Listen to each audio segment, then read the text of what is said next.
It's not the worst decision they've made, I guess. Yeah, fucking Varadudimon. That still hurts to read. Right, we're live, by the way, now. Hi, Mom. I'm sorry about Varadudimon if you like it.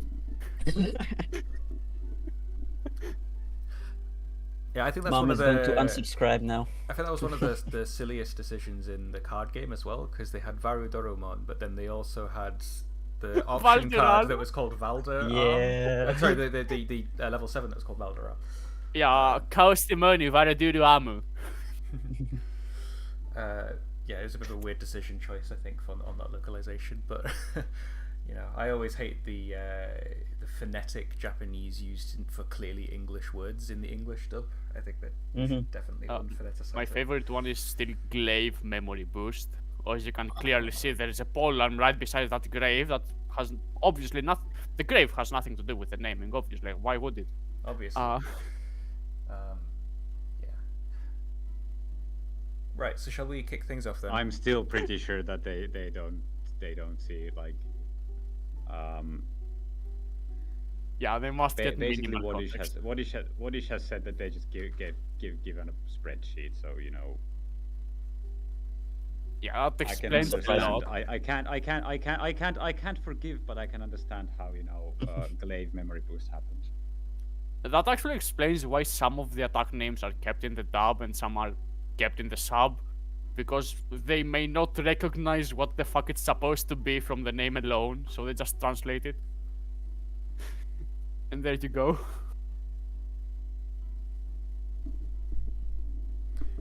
But yeah. So yeah, shall we go? Yeah, shall we? I mean, I'm not against talking some more, but the people want to see blood. Do they? Yeah, the Digidestined I don't not know. murderers, right? They better. Fellasmon, run! Yeah. So, who wants to do the previously? Obviously, we kind of have two previouslys because we did a flashback, and I'm not sure if you've had a chance to watch that yet, Udai.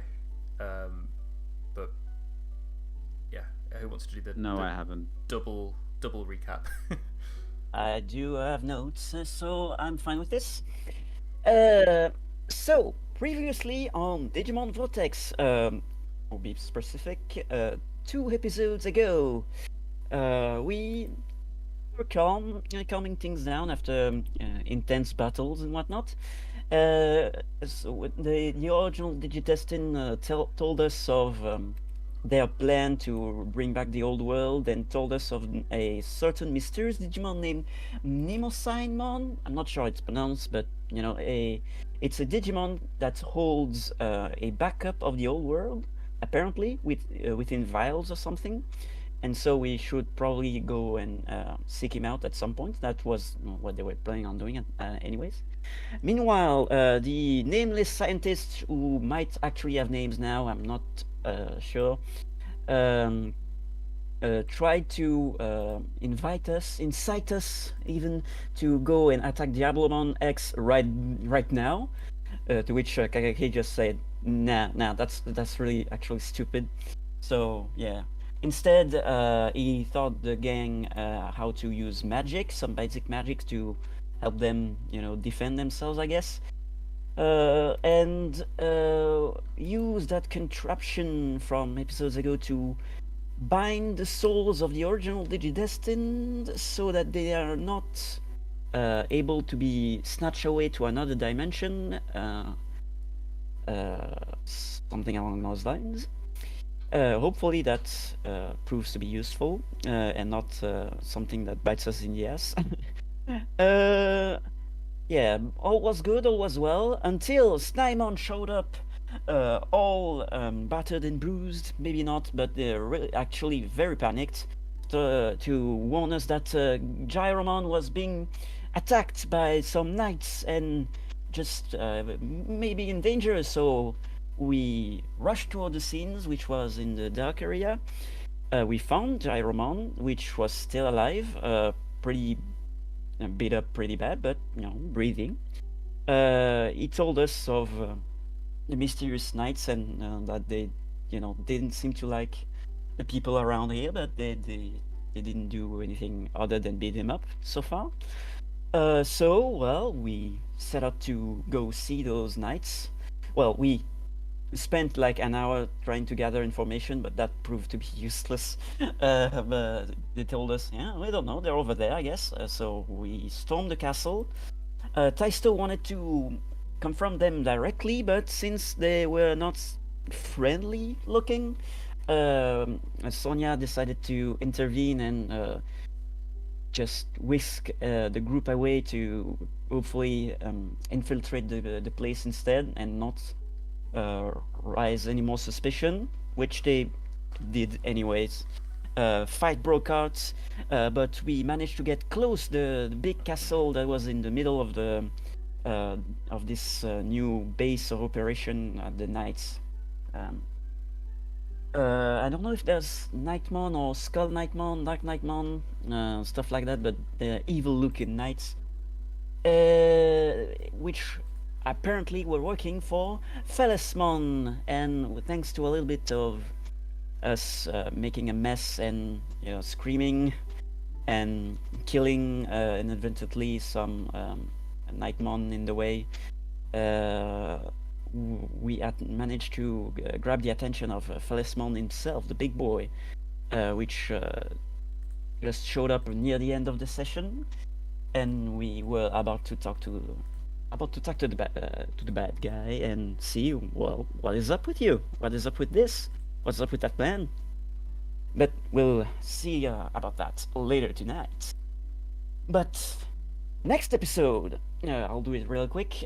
Since Yudai couldn't make it for private reasons, we decided to have a flashback for Pillarmon because, there was a hole in the backstory and I did have some ideas. We created a whole gang of people that were friends back in the day, that were grouped up by Sekermon and Anubimon as some sort of plan to hopefully help the group reform more easily than they have, because they've been through this cycle of reincarnation over and over again, and they wanted to try something new. So the group became friends eventually, though some of them were not as enthusiastic about it, namely a female Petit Maman, which was the sister of the Petit Maman that we actually know from the campaign, which eventually became Felismon, if memory serves. She was all about survival of the fittest, and all the most powerful deserves to be on top, and saw us as fools to try and cozy up together and just talk about friendship and not eating the innocent young babies unless they gave us permission. And she just ran away. We had several time skips. The gang grew, except for Pillarmon. They evolved as fights happened, and we had to struggle to survive. Petit Maman evolved. There was a Pico Devimon, wasn't there? Yeah, which evolved, which will eventually become the Vandemon, I think. In the gang there was a future Vandemon, a future Felismon. There was a Meikumon in the gang, but she was very cowardly and wasn't doing anything to help us. But she was big friends with Pillarmon. There was also a Psychmon, which evolved into eventually Astamon. I think it just warp evolved. I don't remember level 4, but he was played by Eleanor and was the more rational guy and wanted to try something to get out of this mess, and decided that Pillarmon was the nicest around, and probably by following her he'd be able to find his own light, which he eventually did near the end. But before we manage to reach that happy endings, quote unquote, because that wasn't. We found the sister of Pertimamon, now evolved into Lady Devimon, which, contrary to what she said before, did cozy up with some group led by Demon. But in her logic, he's the top guy around, so yeah, he's worth following. As we try to, maybe make amends and maybe make friends, she just decided that nah, actually, we all suck. So she just murderly, she turned very violent against her little brother, which wasn't really a really happy moment for him. Let's just say. And the fight broke out, which resulted in Meikumon sacrificing herself to try and save some of us, which triggered Pilamon's evolution, a dark evolution, so to speak, because as she absorbed life force, she saw that death was nothing and was not something to be scared of or ashamed, but salvation and together as one, we are better than alone. And being together, literally, as our data merged, was the ultimate form of bliss, so to speak, which will precipitate a fall into darkness, as we already knew. She will eventually, cause an outbreak and all that we got to see numerous times by now.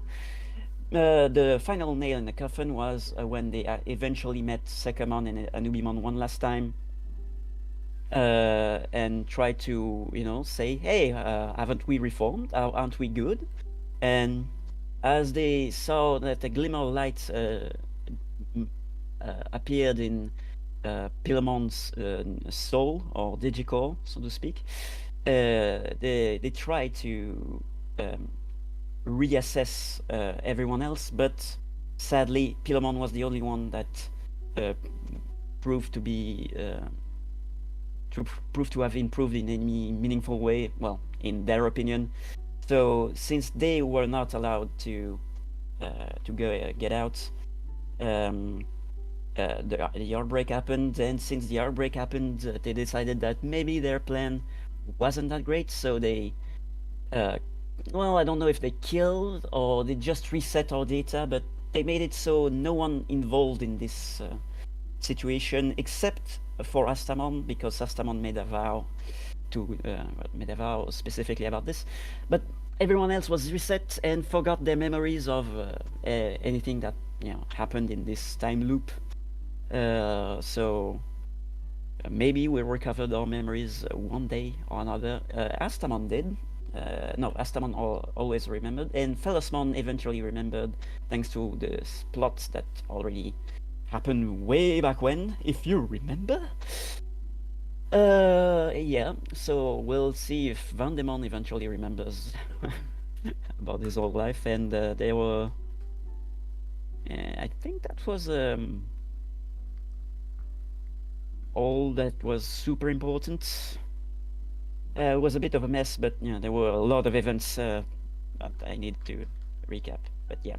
Yeah, good recap. Case in point, just Pilamon tried to do good, didn't manage to, became evil, and then became the Pilamon we know and love. Yeah, and she's a special case which technically still holds her past self as a separate being, thanks to the Garamon magic, or Lampmon magic, technically. Yeah, but yeah. So, never mind about that. We're back to Phelismon's castle, and we'll see if he is willing to talk after all of this, or not. Hopefully, things turn out well. Yeah, so when we last left off, the last thing to happen on the screen was Taisto saying, "Shouldn't you be following us because we're the most powerful here?" And he said that he was going to even the playing field. So if you remember, he appeared inside a big mechanical contraption, which had steam and smoke and cogs turning, and it looked very steampunky. He was in a big glass chamber, and on either side there was two smaller chambers filled with ones and zeros, bits of data, and they funneled into the chamber and caused the machine to glow a very bright blue, and that's where we cut. So we'll open on that. So we get a downward pan shot of the steampunk city that Felismon has pulled together, glowing bright blue in the distance, causing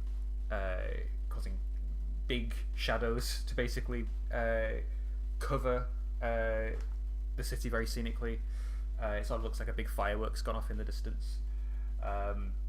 We get a closer pan shot of the castle that he's sort of risen out of. The front door caved in with a Gigadramon on his back in the doorway.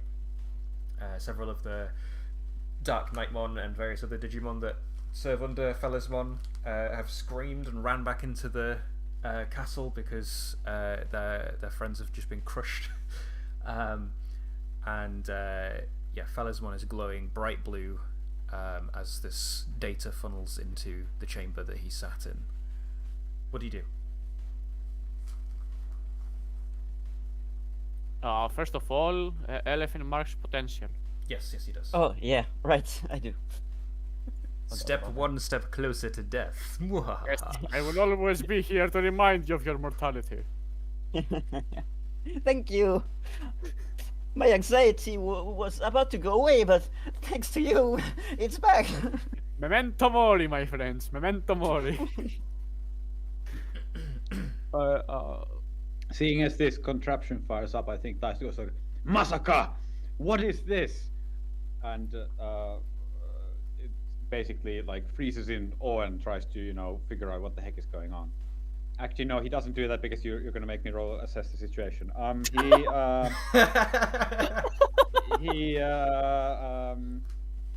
do not understand, so I punch. I guess. No, that wouldn't be fitting either. Closes his eyes and goes la la la la la la la la la.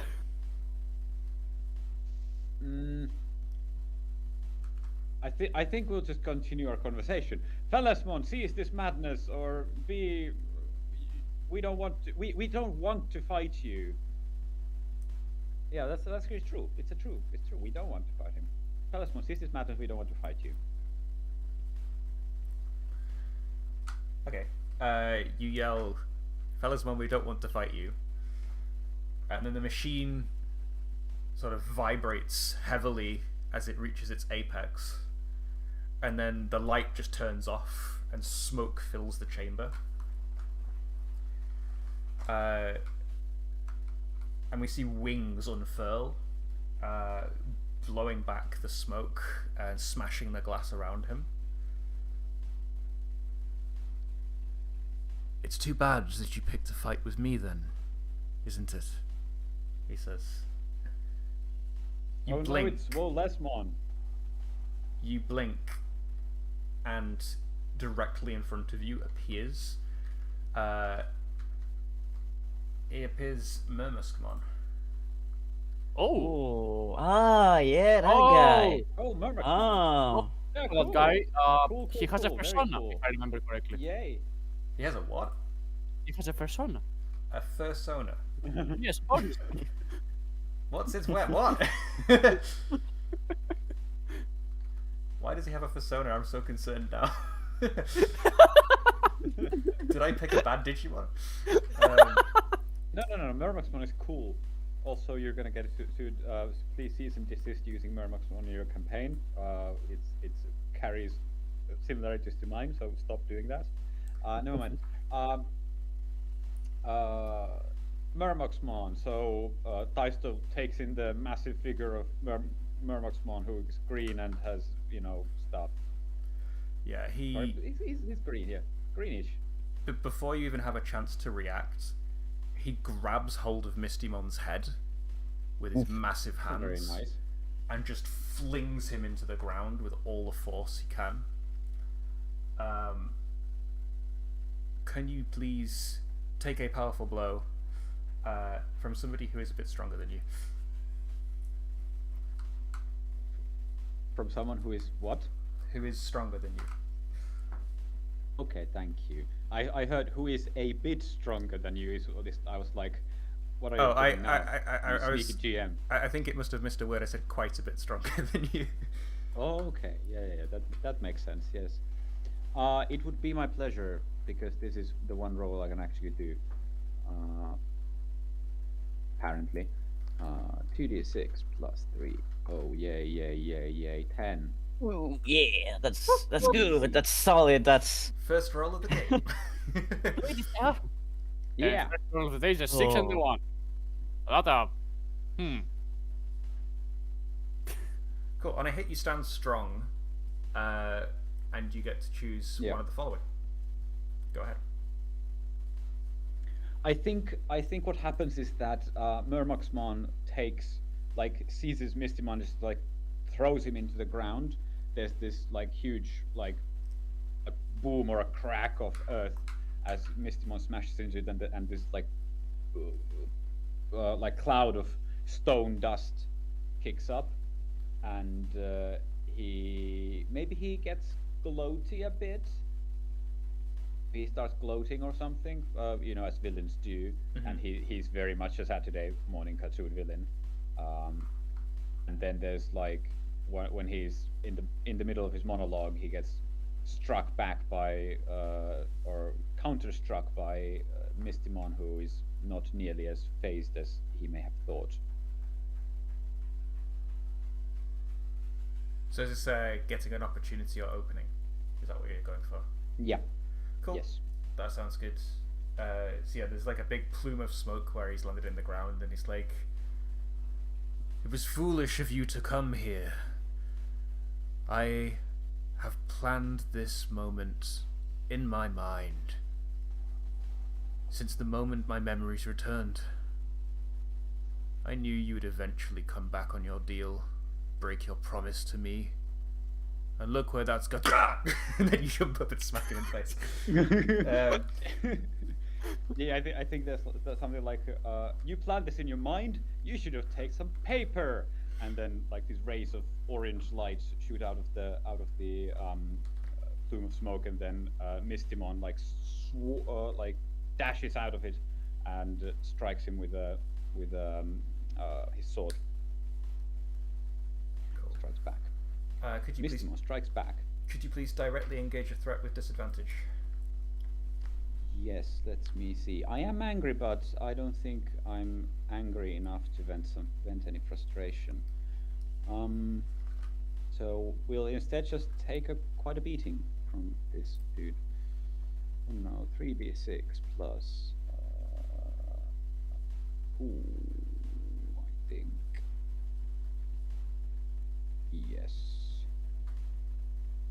Yes, that is correct. 3d6 plus 2. That is a 9. 9. Not bad. Choose one of the options. Yeah. Thank you. We will resist or avoid their blows. Cool. So describe the scene that unfolds. How does that look when you two are sort of exchanging blows and you're sort of resisting his attacks? He sort of spews hellfire from his mouth and keeps throwing these dark rings from his hands at you as his attacks. Yeah, I think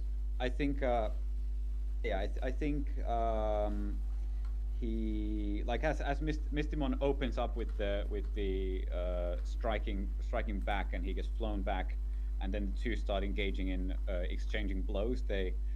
Mistymon feints to the side and then strikes from the front, and Murmoxmon tries to use his these giant hands to grab hold of him and strike him, and he breathes fire, but then Mistymon kind of collects it and turns it back on him and bats away some of the dark rings, and the two of them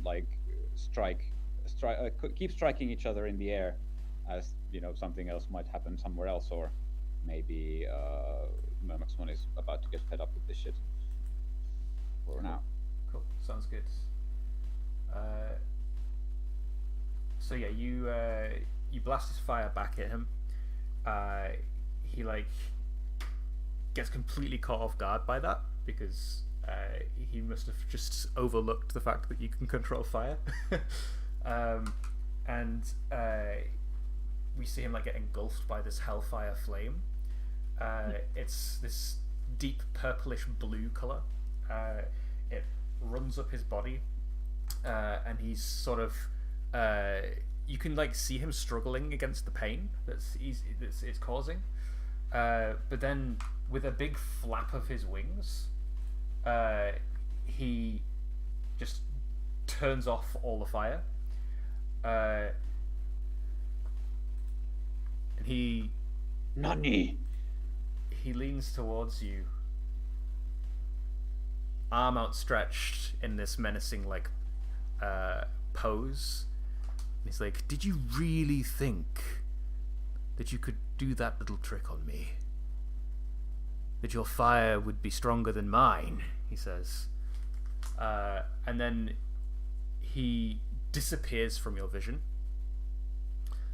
reappears below you,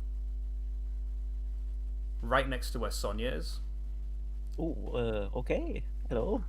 Sonia, you're currently bound and captured by a group of Digimon, if I remember correctly. Unless did Kageaki free you last session? I can't quite remember.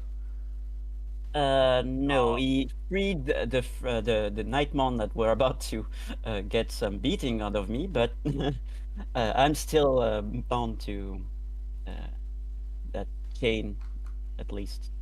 No, what you a- went boom, so I got them out of the way, so they should be far away from you now. Yeah, they should be, but I still have a chain on my my legs. Cool.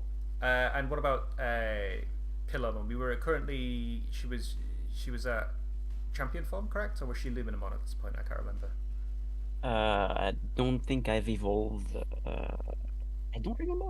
I don't think I've evolved though. Cool. I don't have any big light moments in this. Cool. So is it Sleepmon or Sheepmon right now?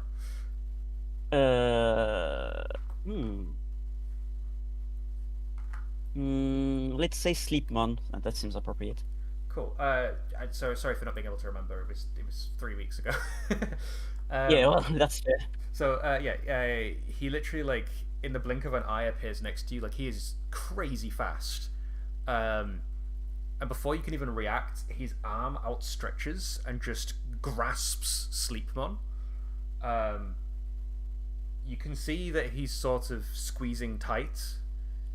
And he like brings Sleepmon up to his face, and he's like, "And you don't remember a thing, and even decided against your original plan. I always thought you were weak, but the others shouldn't have followed you. That's why I left in the first place," he says. And he grips her tighter, and she's shrouded in this black fog.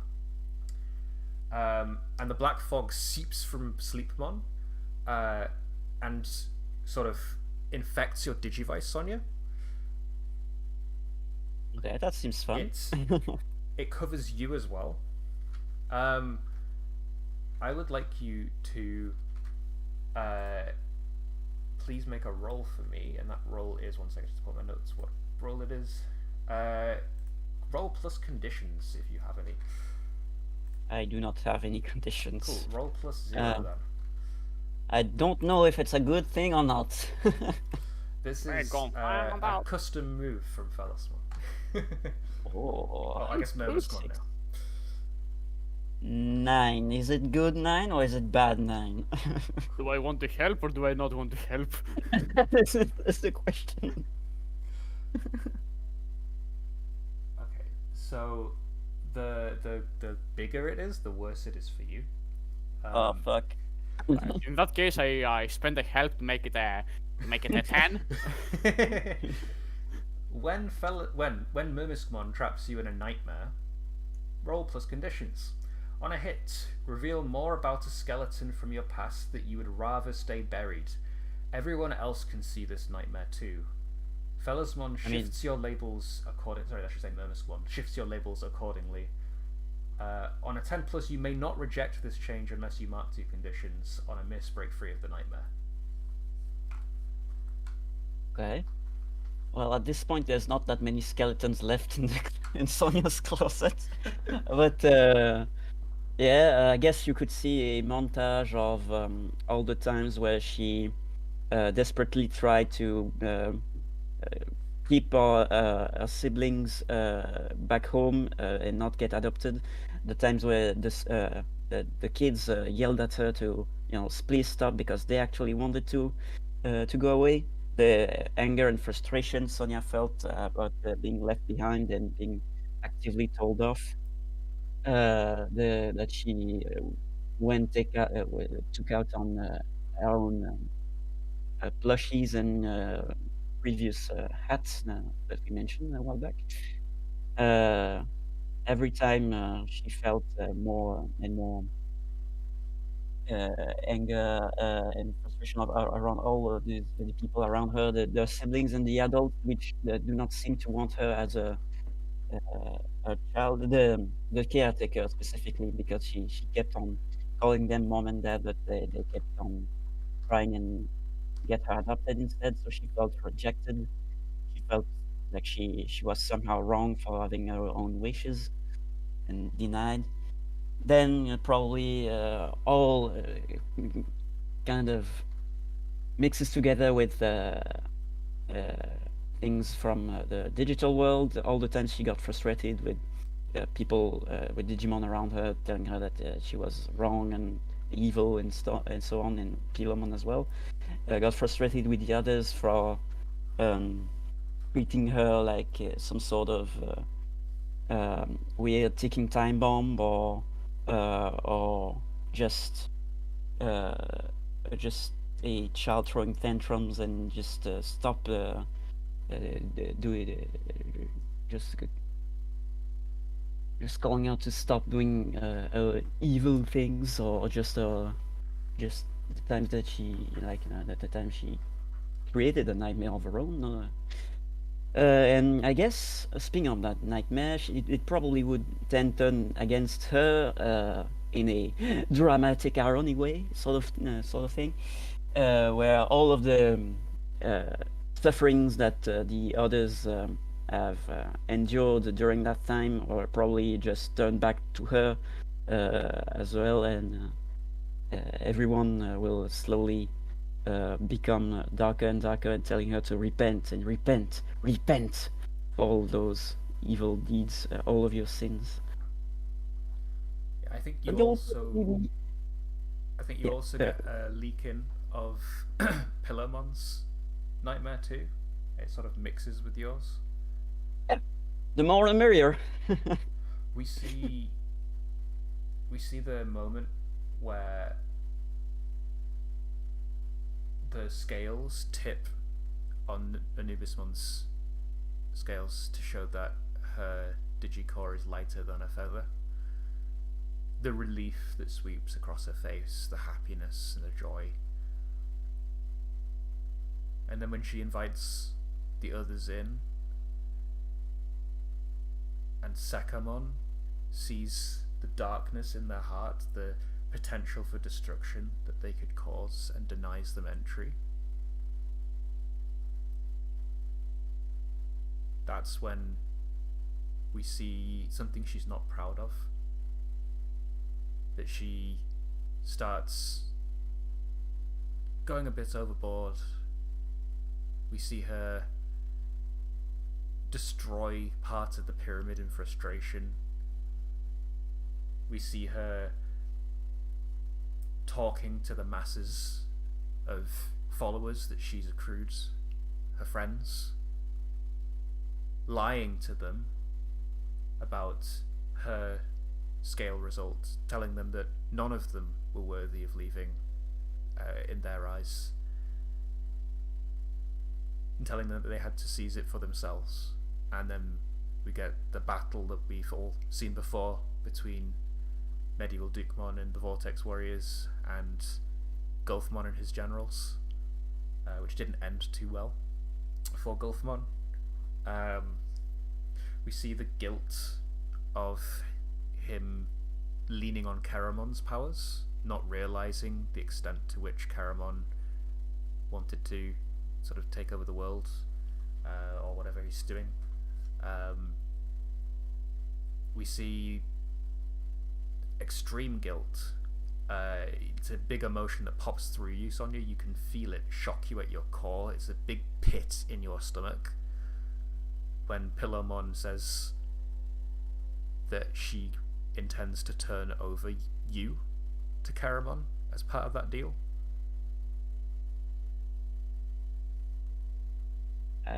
I think Sonia already knew this.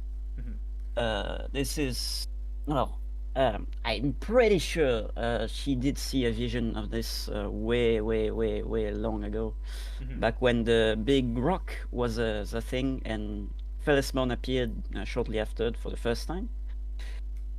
So Sonia will, I don't know if actually Sonia's next to Sleepmon, or if it's Sleepmon. Maybe we are in the nightmare world, so this is our nightmare selves.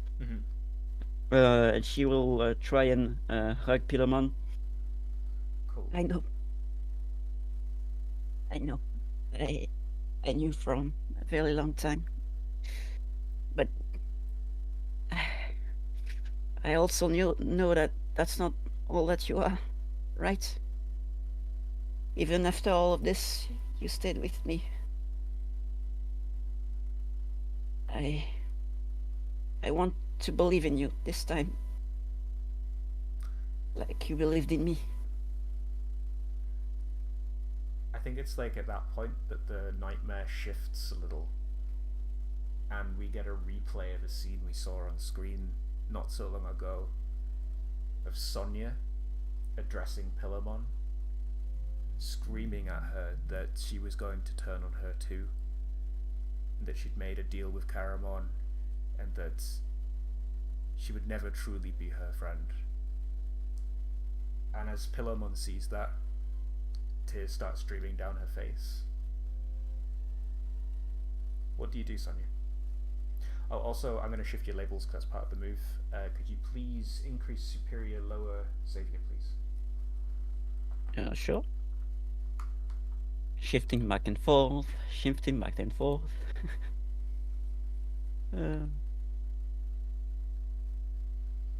One day, one of these labels will be locked, and then you'll be. And then I'll never be You'll able be to. out of tricks. I'll never be able to fuck you up again. But that won't happen for a while.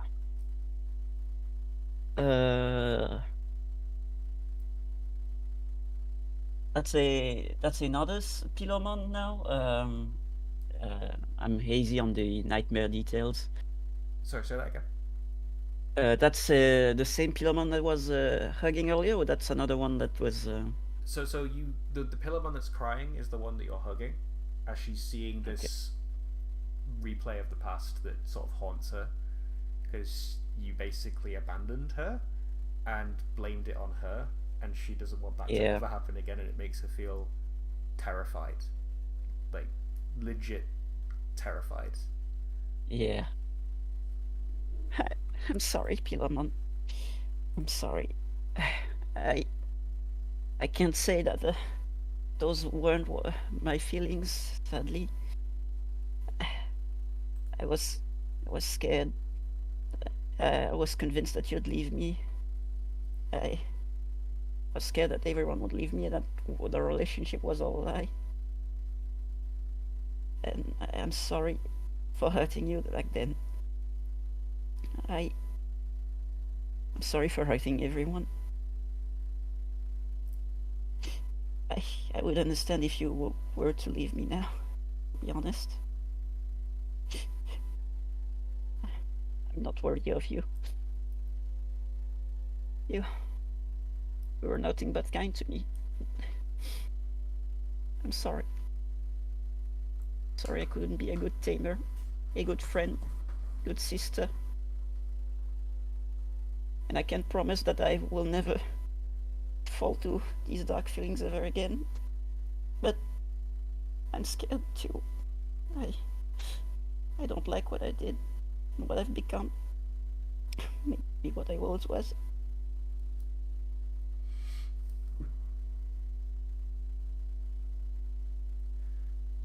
I think she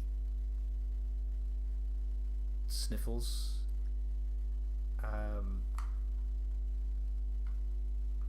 I'm just as bad as you. I left them all. I left them all here, and I've done nothing to help them. She says. You see, one of her eyes is glowing red. The other eye is Pilamon's eye. Mhm. She's got sort of a doubling up voice going on. I failed everyone here. Maybe I am the monster they say I am. Maybe it's me that doesn't deserve you, Sonia. Because in the end, all I do is hurt people. I give them false hope, and then I don't deliver on anything that I promised to do. You can see that the darkness is getting thicker around her from where Murmusmon's held. Kagiaki, you are just across from Sonia. You were behind a big wall of fire that cut you off. And you see Murmusmon. He has Sonia and Pilamon in both of his hands, and he's sort of sucking up this darkness that's pluming off of them. And you can see he's starting to grow bigger and bigger. What do you do? Oh.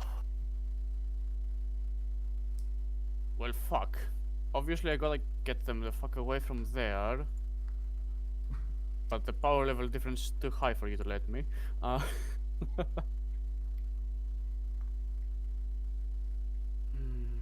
You just need to roll 3 crits in a row. That's easy. Well, he shouldn't be paying attention to us now. Right now. Especially if he's trying to draw into their powers, that should require concentration. In that case, we can try to teleport and try to slash at his wrist to open his hand. Honestly, I thought Sonia would be on the ground. Yeah, makes things a bit tougher, huh? Yeah, quite a bit. Go, so describe what that looks like then.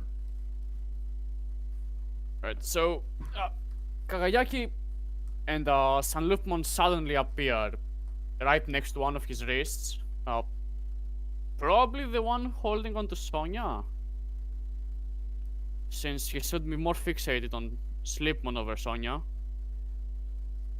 And Kagayaki will use the smoke screen bullshit again, combining Fireball and Undyne. That's how I named it.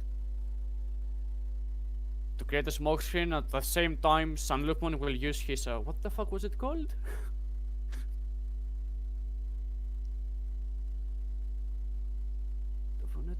Sanlupmon.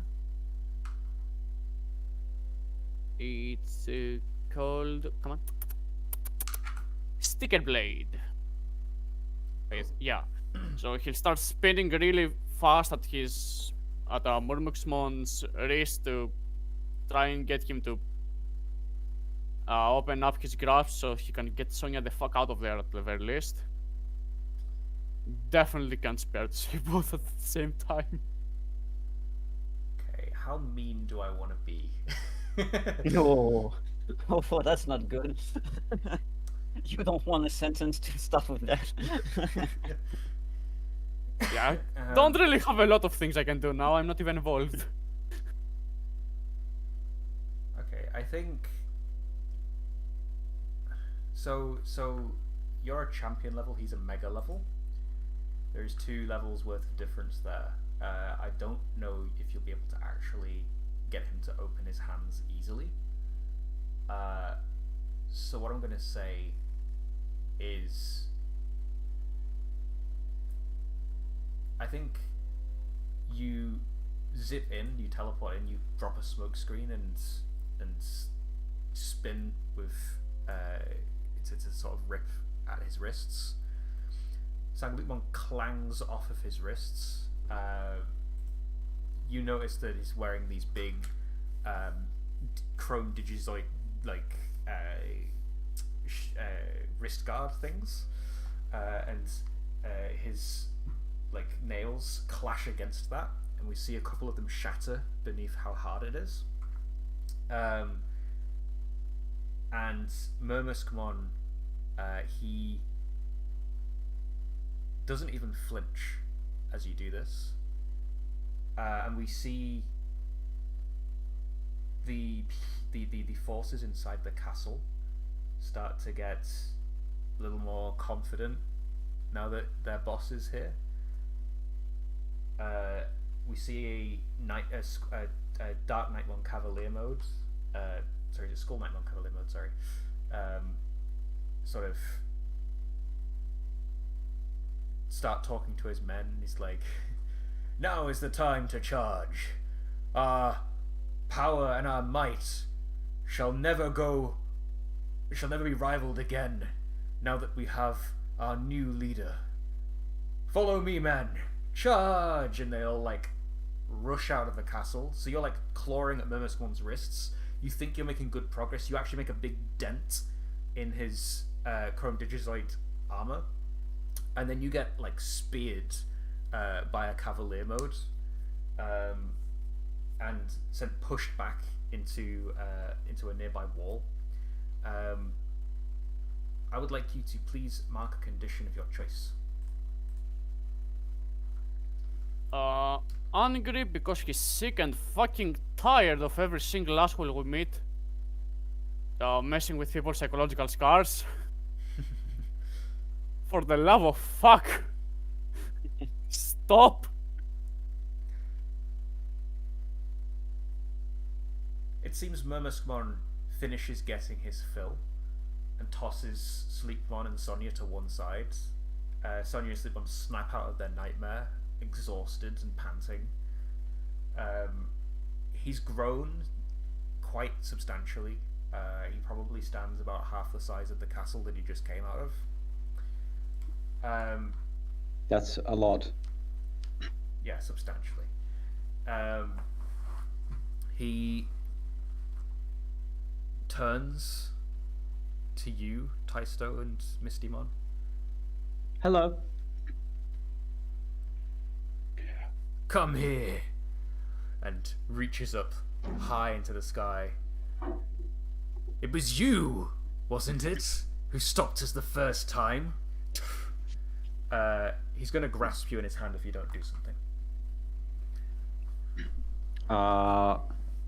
Yeah, I think I would have.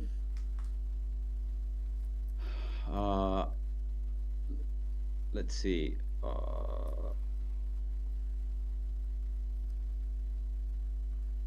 I think what happens is that Mistymon, seeing that Murmuscmon is reaching out for them, he kind of grabs Taisto off from his back and flings him down.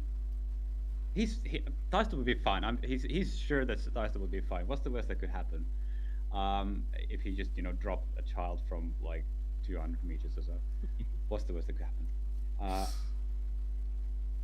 And then all this in order to make it so that he's fast enough to dodge the grab attack. So I would like to avoid being grabbed in this instance, and as Murmuscmon's giant hand reaches up, Mistymon evades out of the way and then lands on the back of his palm and starts running down his arm on his way to strike Murmuscmon in the fucking face. So shouting, "Yes, we have been down this road before, Murmuscmon, and it's going to end the same way this time as well." Yeah, you slash him in the face, and he flings his arm high and hits Mistymon in retaliation. there's sort of a moment where you like both start clashing with each other. He's massive and you're tiny, so you're like swinging with your sword, and he like deflects with a nail. And he says, "This time it'll be different. You Vortex warriors took down Gulfmon because he, or she, I say she because Palamon's a she now, because she was too kind. Because she didn't want to hurt you.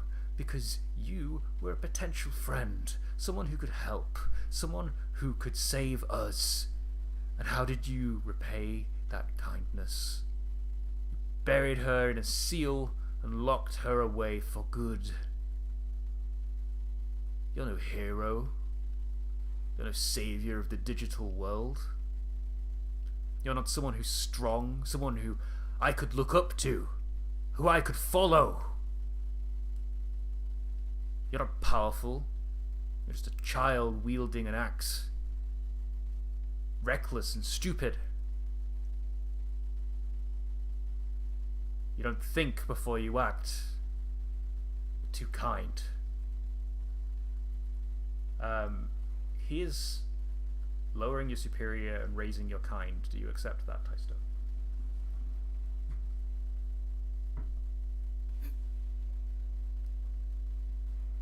No. I do not accept that. Really? Why? I had to like, there was like, I was like, he's raising my kind. No, I'm pretty sure my kind is exactly where I want it to be. Lowering my superior. I don't actually care about superior, but let's see. Kind is exactly where I want to be, and superior is -2. So no, I'm not gonna. I am not going to accept that. Let's see.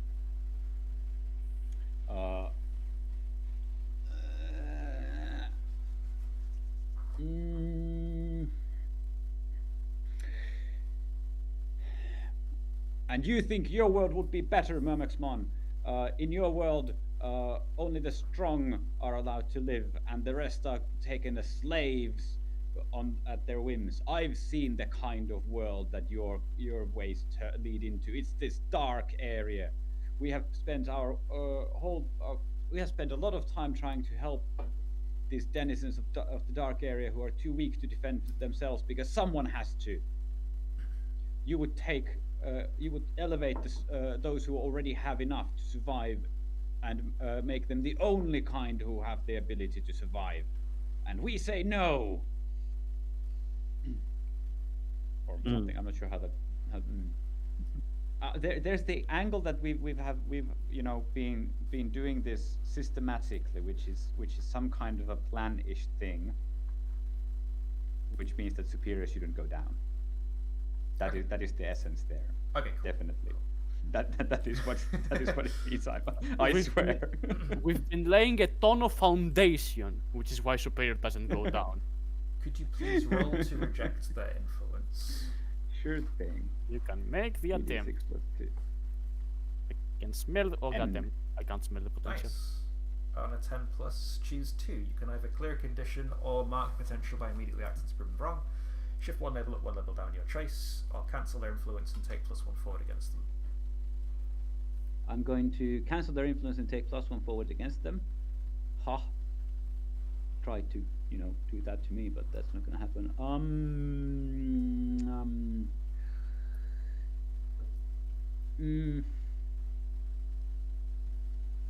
I really don't want to clear a condition because that's going to make it evolving more difficult, and I don't want to mark potential, and I don't think I actually want to shift my labels either. Do I have to do any of them? You must choose to, unfortunately. You bastard. Ha ha ha. Alright, I'm gonna clear guilty. We're gonna clear guilty, and we're gonna prove them wrong by there's I think after a particularly vicious strike of his blade, there's like this we're gonna prove him wrong by cutting away, like doing a jump cut to Daisto, who is falling from through the air. who is totally going to be picked up by Kakayaki, as was always the plan, which is exactly the part that this is planned. And Kakayaki is going to save him from, falling into the ground and dying. Okay, I have the perfect reaction for that.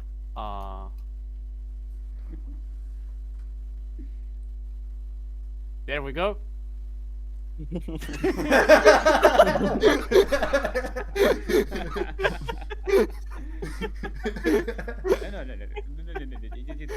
This is a combo move where I help you, you help me, and I help you. And Oh that way yes, we're going and to- I leave the Seiken weakened Sonya in the middle of the fucking hostile army. It didn't display it as a GIF. It displayed it as an image, but that's the gist. I put it on the stream for people to see. No. The point is that Taisto is falling through the air, and you're going to help direct him so that he actually lands on Sonya and Pillowmon, so he can help them, and it doesn't take you too much of an effort to do that. Yeah, there we go. That's the plan. That was definitely pre-planned all the way back, which proves that that they are not reckless and thoughtless. Clearly. No thoughts. Yes. Obviously. No thoughts can then. I mean, what? So yeah, Taisto is falling through the air, and he takes out his Digivice and just sends a text message, because that's what you can do in anime. Sends a text message on the Digivice to Kakayaki to give me a boost towards Sonya in 3, 2, 1 now. Send. All right, so I can have you pogo on explosions like in Hollow Knight. I mean,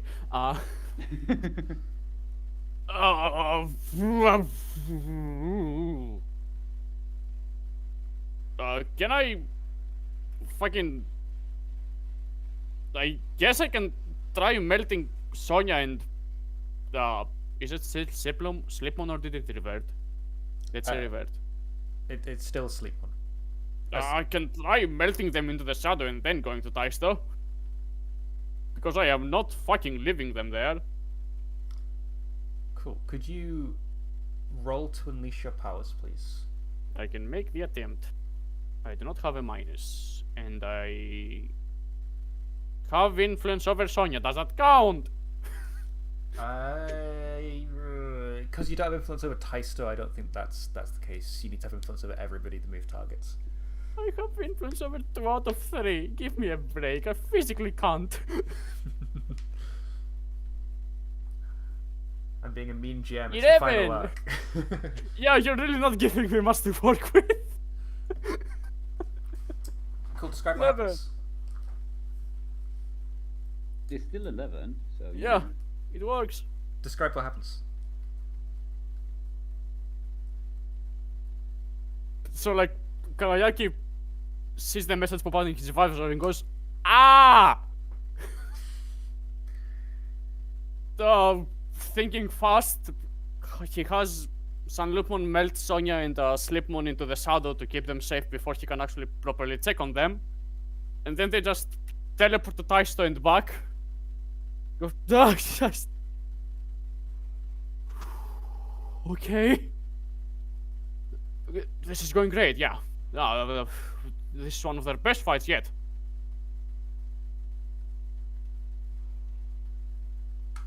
We Taking need deep more breaths. magnets. That's what we need. We need more Please, not the magnets. ACM, not the Acme magnet again. Please. I think Lord Nightmon still stuck to that one, by the way. We never I'm went back not for him. fucking going to check on him, so he's probably still there. I would have heard something if he left. You snatch Taisto out of the air and save him to show, yes, we totally planned this in advance. If you couldn't tell by my exasperated screaming at the note. Golfmon narrows his eyes at Mistymon at saying that he's some kind of maniacal villain who wants to enslave people. You have me all wrong, child. I don't want to enslave people. I want the people at the bottom to respect the people at the top and to be rewarded and nurtured when they do well. I don't want to enslave people. No. I don't want to repeat of this wretched dark zone. Quite the opposite. I want people to be loyal and happy under the people they follow. That's what true power is. That's what Gulfmon showed to me. People who lord their power over others, don't listen to the people that follow them. Those people are not powerful or strong. They don't have the ability to lead others and inspire faith. But I do now, he says. He shoots up towards his machine, places his hand on it, and all that darkness from Sonya and Pillowmon plumes into the machine, and the machine whirs to life again. Murmuskmon starts shrinking down ever so slightly as he puts his data into this machine. It glows, and ones and zeros start spinning around in the center of it, faster and faster and faster until it forms this big blue ring that starts glowing and whirring and sparking with energy. Those of you that follow me, this is your reward for your bravery and your efforts to stand up for what is right. Our freedom is at hand, he says. What do you guys do? This machine is like whirring and springing to life. It's glowing bright blue. Sparks are flying everywhere. It looks like it's going to overload. I mean, I'm chilling in a shadow, so I'm fine. You're not trapped in the shadow. You can do things from the shadow. You can also talk to San Lupon, who is directly connected to the shadow. I heard Golfmon narrows his eyes, and then I heard Ode. Sorry, I meant Yes, Golfmon was brought back. I meant Murmuskmon. You know what I meant. Yeah, I know you did. But I did hear Golfmon narrows his eyes, and then my internet cut out, and then the last thing I heard was basically you said something like Ode. I think it was something like overload or something like that. Yeah. At the end. So he did an entire spiel about how he doesn't want to enslave people. Oh, no.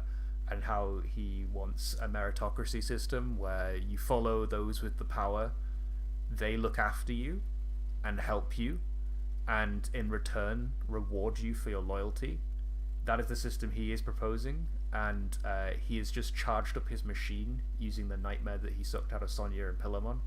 It is now spinning with data, making a big blue ring in the center, which is sparking and whirring and overloading the machine, and he's basically just said, this is your reward for following me. Stand with me now. Our freedom is at hand, or something along those lines. And yeah, the machine is now whirring and looks like it's going to overload.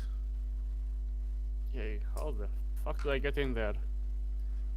How the fuck do I get in there? With him right there.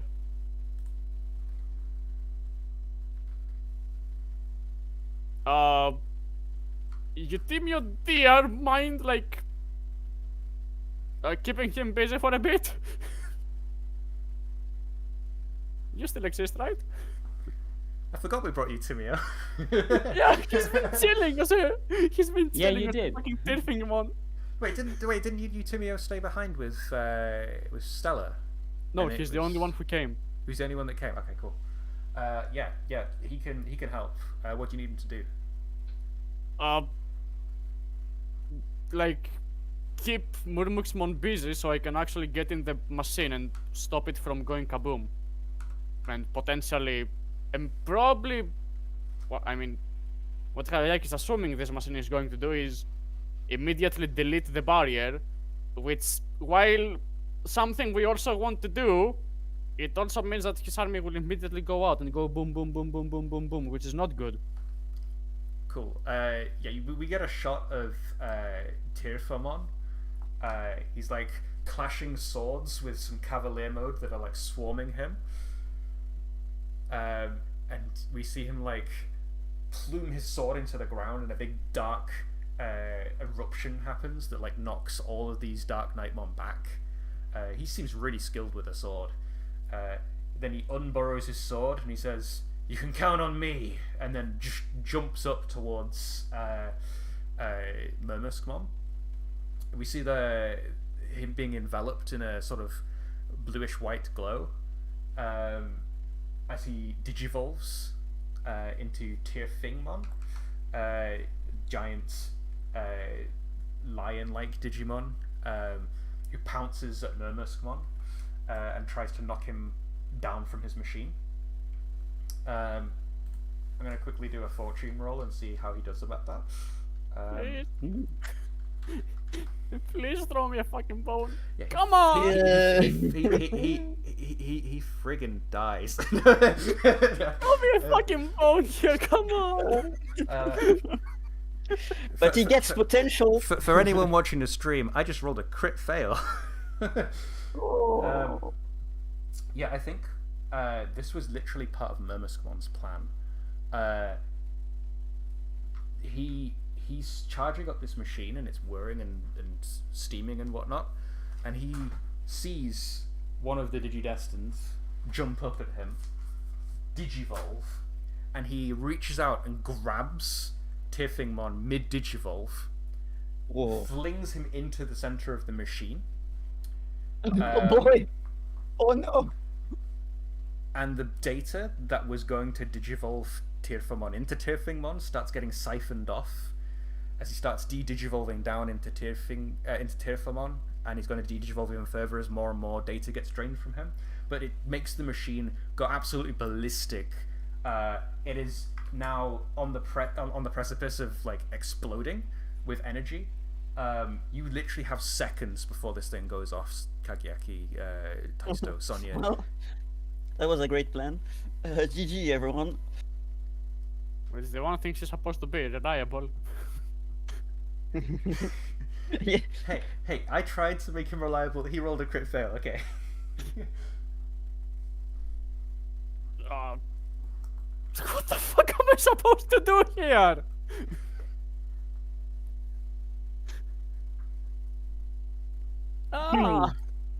Second before We're the going match. to.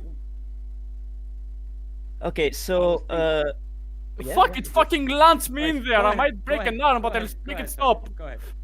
sure. Go ahead. I mean, if you have an idea, I won't say no. But I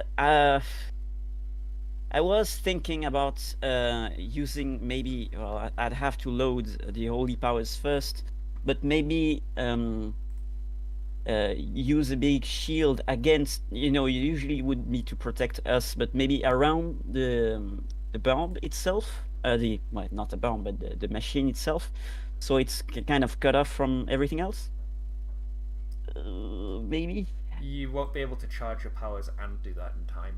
It's got literal Yes, seconds problem. before it goes boom. I think what we're gonna do is we're going to spear Murmuskmon into / through the machine to break it, because we've had enough of this kind of bullshit. We have seen the kind of world that he, like, no matter his grand ideas, his methods are wrong, and these kinds of like systems that he wants to put in place don't work. We've seen the suffering that they've brought the dark area, and we've seen the kinds of suffering that it led to with child level and lower level Digimon literally starving while Vandemon like suckles on the fat of the top and just, protects everyone. So we're going to so I think Taisto and Mistimon know that they need to stop this guy, and they channel all of their power and righteous anger into trying to make sure and to stop this. this plan from happening. So, yeah, Mistimon, seeing that there is no more time, literally explodes into motion and like tries to ram into Murmuxmon to spear him into the machine and break it all in one go. Could you please give me a roll to digivolve, because that is very courageous, jumping in front of a bomb, basically. Oh, thank you. Thank you. And I'm actually going to put on my game phase as well, because we need to stop this guy. So I'm going to put on my game phase, because I need to mark a condition for this. We are going to mark hopeless. That is a Yes, fun one to hopeless mark fits. under these conditions. Yes, but hopeless fits because we're doing our best to try and like. We have only seconds to stop this. We don't know, but we need to try. We have to try no matter the cost. And that's 2d6 plus, and we are resolving to stop Murmuxmon's plan. That is the resolution. And plus conditions, plus ones is this going to help us with that? That is not what I. There we go. Commands. Work 10. So we evolve to. Yes. We evolve to medieval Dukemon and clear hopeless. Yay! It wasn't as hopeless after all, seeing that how this works. So midair, as we are exploding into action and trying to hit Murmuxmon to fuck away. Our power reaches us, gives us the power. Our conviction and courage give us the power to reach this strength required to defeat this evil plan.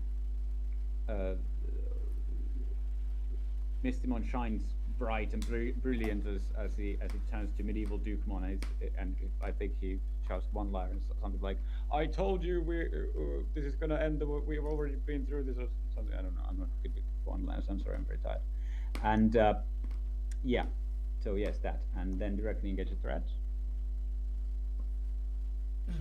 What is the goal of your attack on Murmuxmon? We want to take away his evil doomsday machine. Okay, yeah. I'll go for directly engage a threat then. Yes, and we're venting frustrations because we have we're so fucking done with these people. So 3d6 plus 3 It's too because bad you're I'm- out of conditions to clear, because if No, you no. still had something, you could get a +1 as well. What? From the clearing conditions move that we forgot exists until like the previous fucking season. Ah, yeah, that's true. You do take plus. Oh right, true. You're out of True. anything relevant to clear. Oh, true. We anything. did forget. Well, I forgot about it again, so I guess that kind of says something.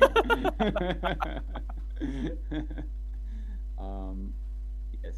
Sorry, just a second. I was supposed to check. Yeah, that's what I was supposed to check. It was +1 forward against him. Have I rolled against Murmuxmon? I haven't rolled against Murmuxmon since I cleared his influence. No, I haven't.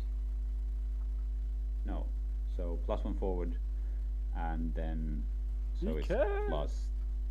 +3. Yes, clear angry. Advantage +3, Surely. +4 because of game phase. Yes, Surely. this literally cannot fail. This is literally Right, the this is the maximum most roll ga- you could this- roll. This is the most gamed roll that has ever been gamed in this game. Surely you want to roll 3 fucking ones, right? Yes! It's Fuck 15. him up! All right. Fuck 15 him up! Is it's 15. Easy. Yeah.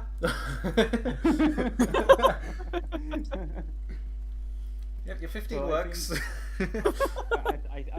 I would think that 15 might work. He Loki fucking dies in the process. In the machine. All right. So I think what happens is that Murmuxmon having gone like thrown. I'm not going to pronounce the Eutimio Digimon, the Digimon that is Eutimio, into the Thingmon? machine. He's Tirvamon You at the can't. moment. I, but yeah. I, Tirvamon, can, no, I yeah. cannot. I cannot. You request too much.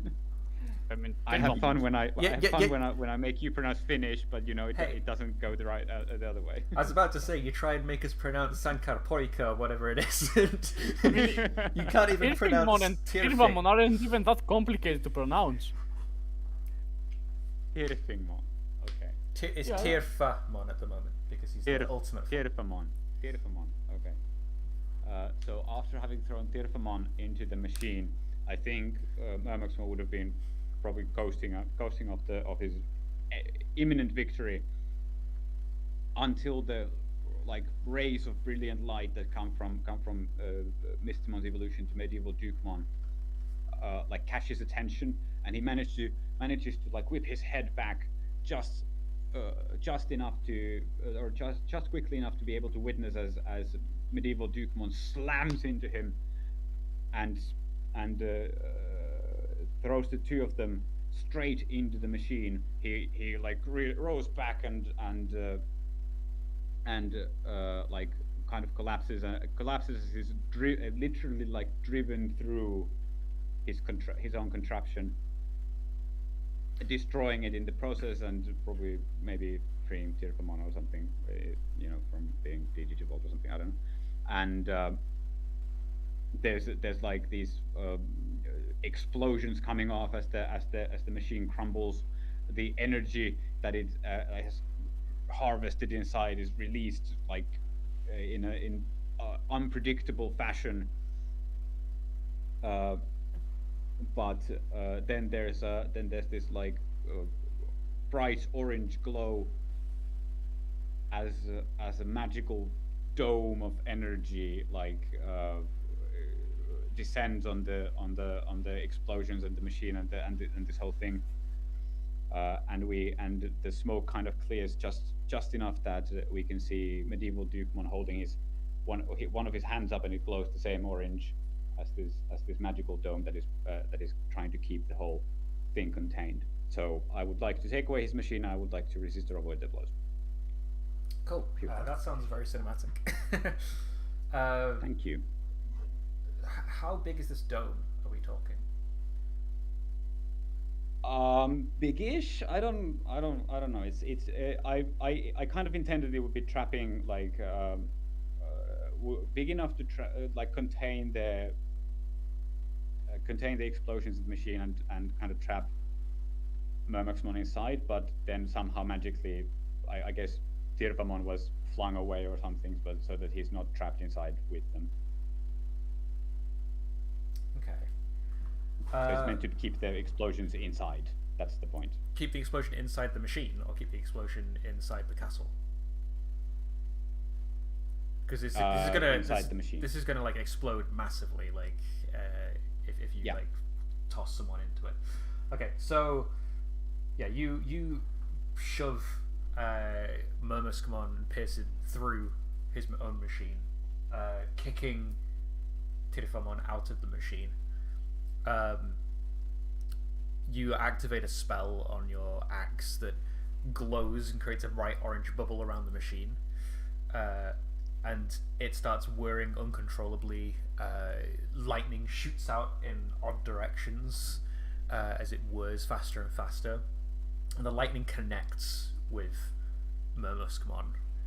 He screams in agony as he gets electrocuted, and then another prong of lightning strikes his foot, and then another run strikes his head, and we get this close-up shot of him screaming, and then we see a double image of him, and his body starts to part into two, and we see another Digimon silhouette.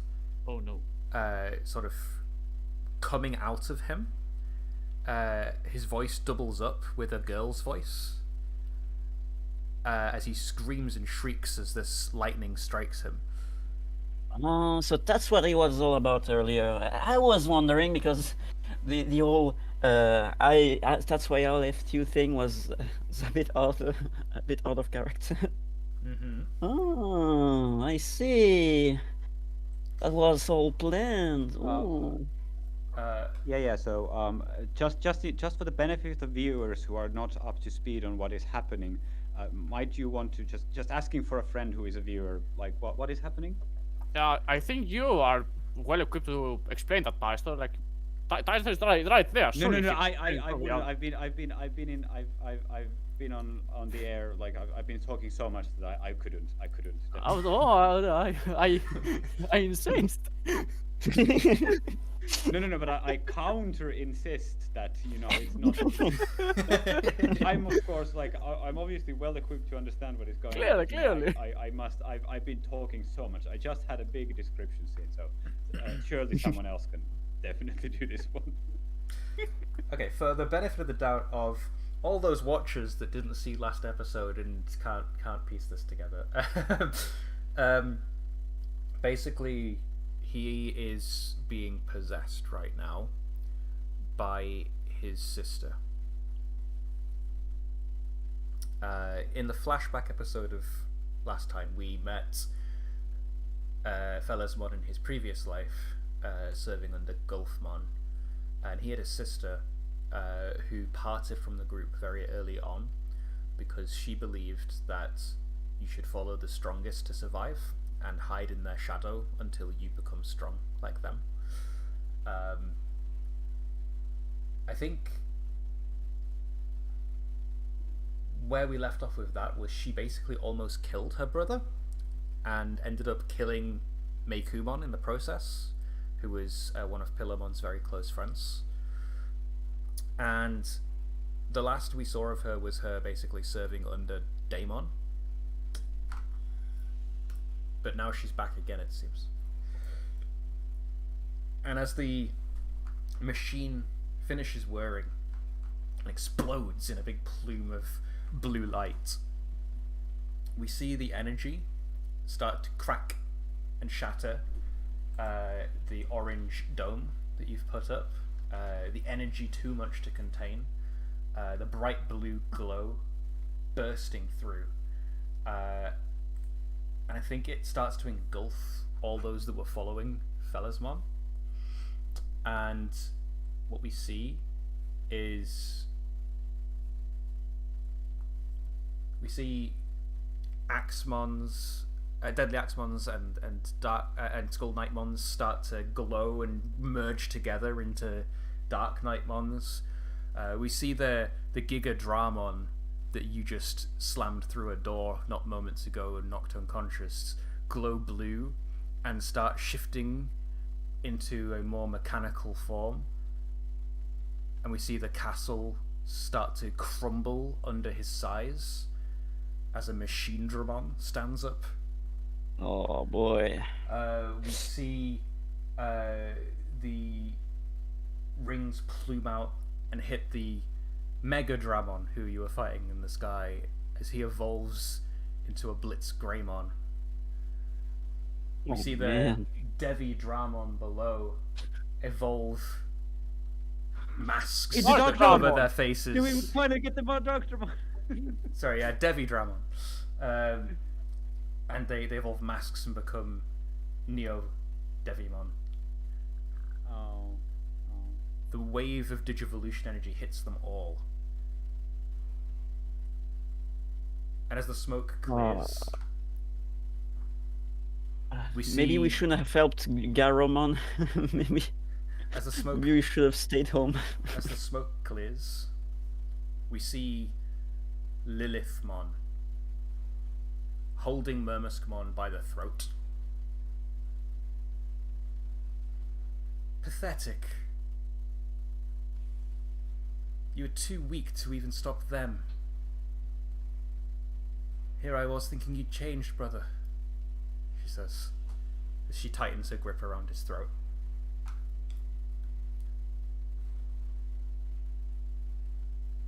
I think Sleepmon sees this sight, and immediately, Sonia, you get images flashing through your head of the flashback episode that we had of Lady Devimon holding Boogymon out of the window and ripping his wings off.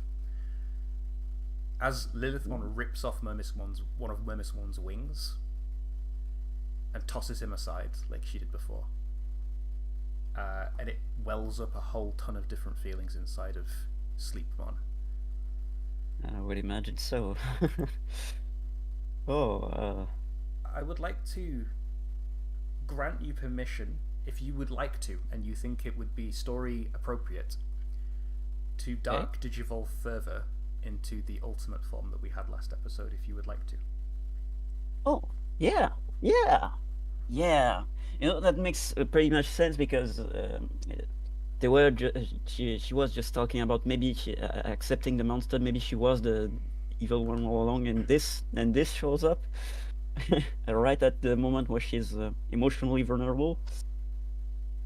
So yeah, it would trigger not only a PTSD, guilt, and maybe a sense of urgency to try and stop this. And as she's doing so, the dark energy that was siphoned from her maybe gets dispersed through that through that machine, and maybe finds its way back to Sleepmon, allowing her to regain some energy and evolve into that original Digimon that I just made up last session, which we named Morphimon because Morpheus, because sleep, which for those who weren't there, is basically a ball of fluff of wool that just has a Sleepmon / Pilomon face in the middle. That's strapped to a bed with chains and whatnot. Lots and lots of chains. Their chains have some small handcuffs handles that she uses as hands, considering their position is not really allowing her to move or anything, but she can float, so it's fine. But it's a form that is while cute, also reminds you of all the inner darkness of Sleepmon and Pilomon, and is a direct continuation of it. And you instinctively know that you cannot trust this happy, cute face.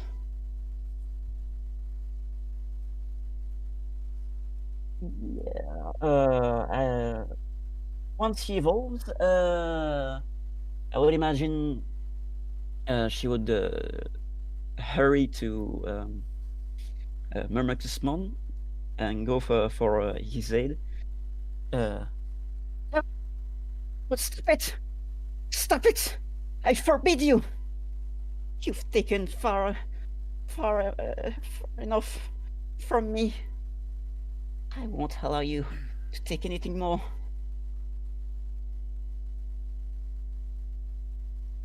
And she is going to grab Lilithmon as well by the throat, thanks to her handcuffs, just chaining her to herself in a roundabout way. If you don't let him go this instant, I'm afraid you'll have to go forever. Sorry, so that last line again, it cut out for me for some reason. Sad. She just she rushed toward Murmucusmon's aid by grabbing Lilithmon by the throat, thanks to her handcuffs, chains, and saying to Lilithmon, "I won't let you take anything more from me. And if you don't release him this instant, I'm afraid you'll have to go permanently." Could you please roll to defend Murmucusmon with disadvantage, please? Yes.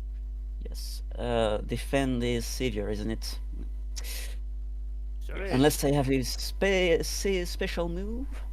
Oh, Oh wait, I could might have. take I'll save you. I'll do this instead. Yes. I'll completely do this. I'll put guilty or angry or guilty. Both. Angry seems the most appropriate right this instant. Yeah. She is angry at Lilithmon for all of what happened in the past, and well, all of her lingering anger from past trauma that swelled up recently. Yeah, so I'll use High Sea View to not have to roll. Fair enough. Cool. So on a hit, you keep them safe, and you choose one of the following. You can either add a team to the pool, take influence over somebody you protect, or clear a condition. Okay. I don't have any condition. Add a team to the pool. Then For reference, we're currently at 2 team from the last 2 team. 3 weeks ago, I think. Do I have influence over Felismon already? I think I do. Yeah, I do. So it's not really. Yeah, well, I literally only can only take team to add team to the pool. So yeah, so we have 3 team then. Cool.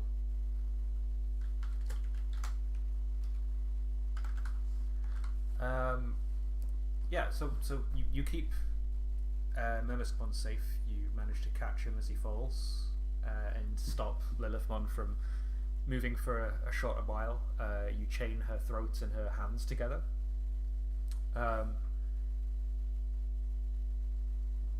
And who's going to make me? She said. If I recall, you were already overthrown.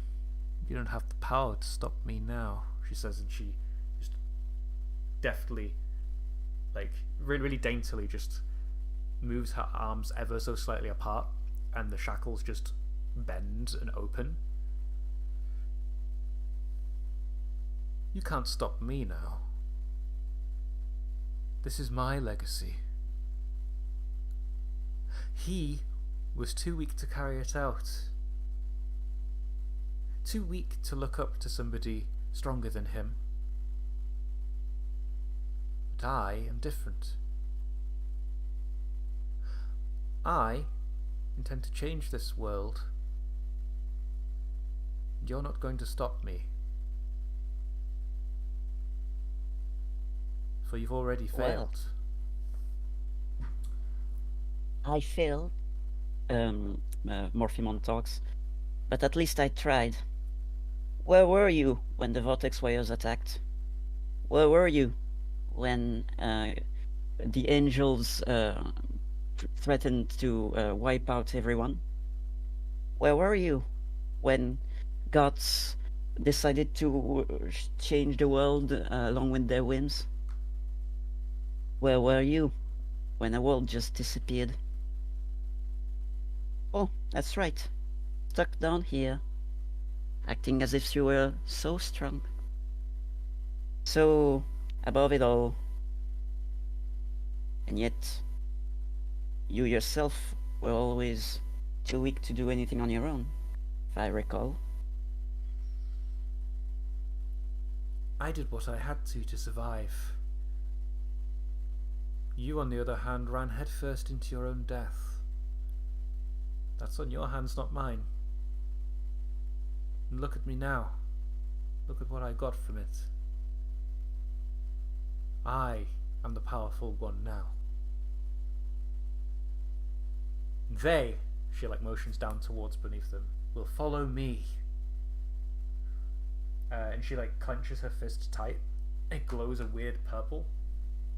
And we see the eyes of those beneath her glow that same purple as Machine Dramon turns its cannons towards Medieval Dukemon, and Blitz Greymon turns and motions its cannons down towards Sanglutmon and Kagiaki, and the Dark Knightmon line up in formation into a big diamond. I have an army of loyal soldiers. All you have is some puny humans and a dream. You don't stand a chance. And she snaps her fingers, and they start firing. What do you guys do? Well, I tend to disagree. Armies, loyalties are relative at best. The true bonds in this world are family, and someone such as you who is all too willing to throw family away has no right to talk about power. And I'd like to how could I do this? Use that dark energy and all of those powers from before to create mists and illusions for all of the lesser knights, trap them in night and worlds of their own, seeing them what will happen by following someone who is ready to discard the weak, like Lilithmon, to throw doubts at the lesser ones. As for the bigger boys, I'd like to grab their attention by holding a coming up with something in my head right now. Yes, that was always planned as well, of course. As you can tell. Grab Lilithmon once again, start glowing with all of the energy and siphoning the darkness around since most of it came from her in the first place. I'll use one of your tricks and throw it right back at you. Soldiers, your queen needs some help. If you wish to help her, you should probably come over there. Or don't. Well, that's up to you. And probably try and release all of that energy. That looks like a burst, but I do not have. Can I maybe try to roll to hold the thing? Do I have enough time to charge my holy energy? But that's in the monologues we've been having. Yeah, you could have done it in the little chat you'd had. Okay, I'll try and do that first. Plus the conditions is 0. No, 1. It's true, I do have a condition now. I'll do that. Yes. 3d6. This one. I don't have influence over Lilithmon, sadly. 8. Well, that's fine.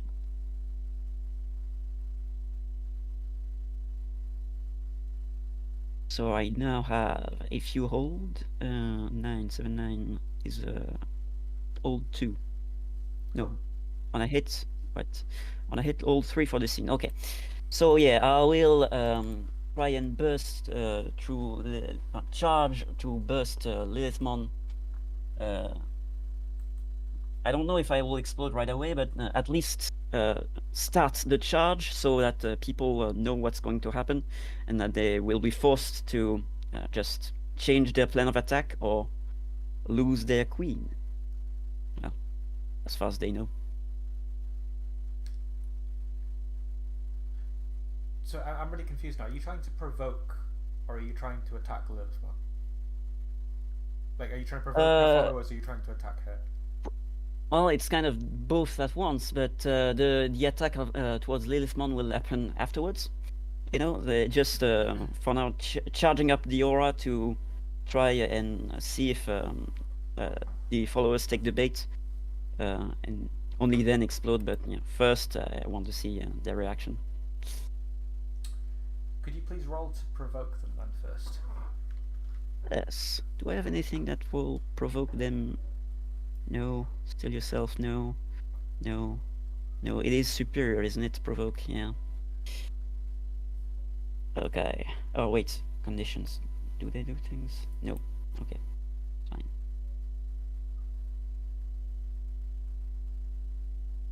Will they call my bluff? Oh, it's good. Yeah, Sure, they full hook, line, and sinker for your trick, basically. So on a 10 plus, they rise to the bait and do exactly what you want. So are you wanting them to rush towards the Lilithmon? Is that the idea? Yes, towards me and Lilithmon, and stop the attention and distract them from attacking my friends, basically. Yeah. Cool. So they jump on the back of their dark male Birdramons. Not dark male. It's just dark male Dramon, isn't it? Not male Birdramon. Dark Male Dramon, yes. Yeah, dark male Dramon. And they start flying up towards you as you provoke them,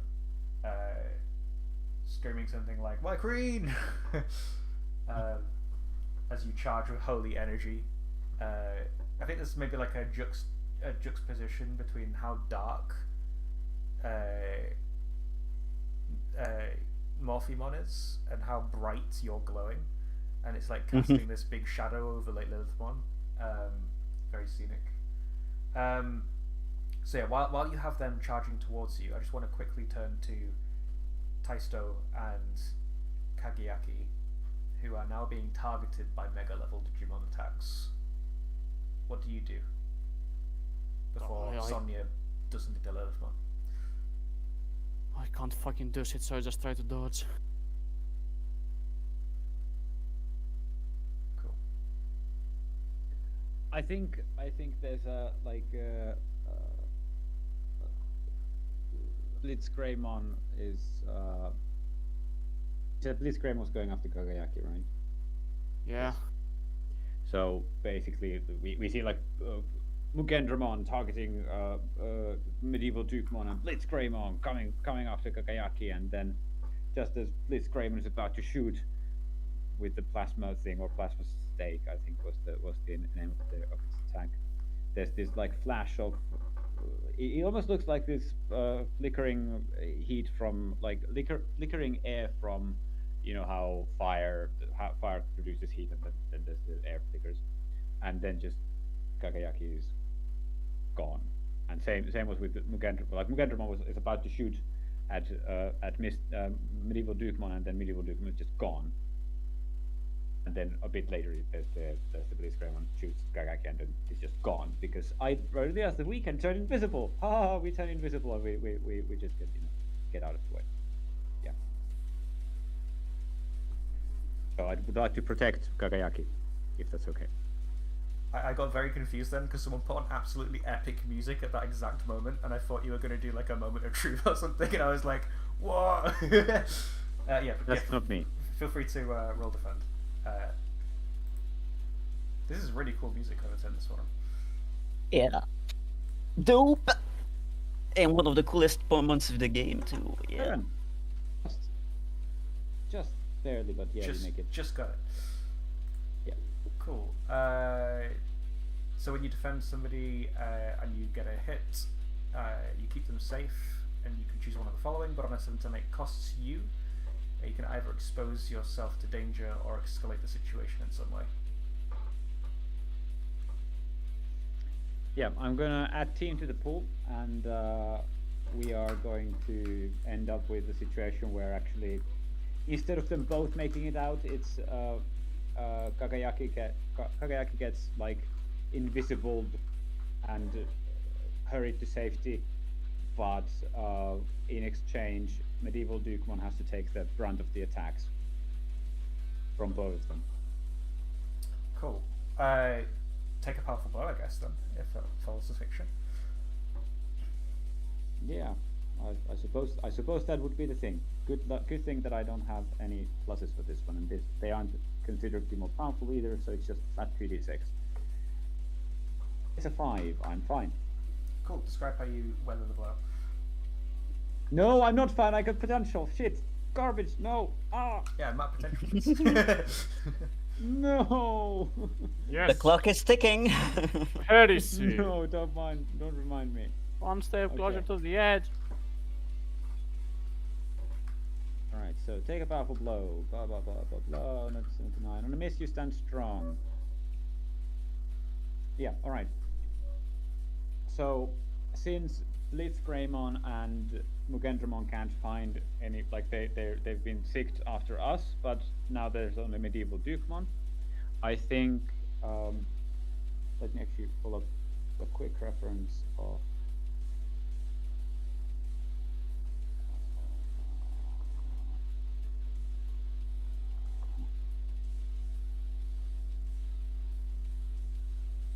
Yeah, no, okay. So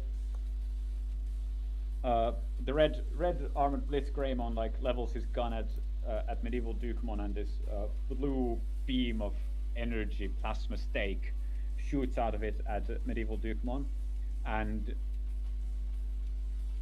while at the same time Mugendramon on the other side is lumbering into position and warming up the cannons to try and Mugen cannon him to next week's Tuesday. And we see that as the energy beam from plasma stake is approaching medieval Dukemon, he spins his halberd in a wide arc, and it deflects the beam so that it splits into like 5 different streams that each shoot into different directions and explode as they come into contact with the environment. And then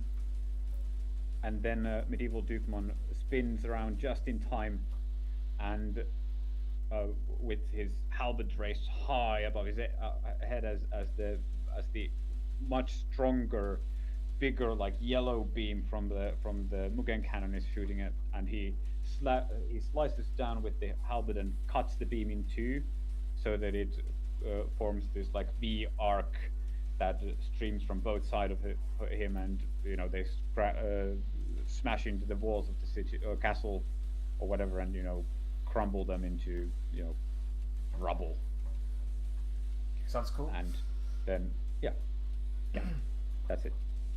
Cool. So Kageyaki, you get turned invisible and get pushed out of the way with a magical force as the Blitz Greymon changes targets.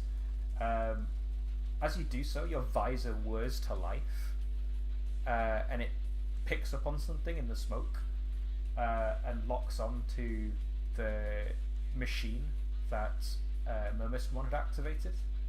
Do you want to assess the situation and see what it's doing? But Or did you have something else in mind? even how is that still working? Yeah, sure, fucking.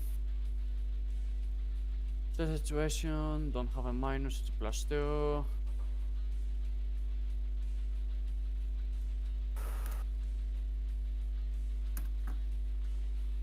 Nine, that's something, I guess.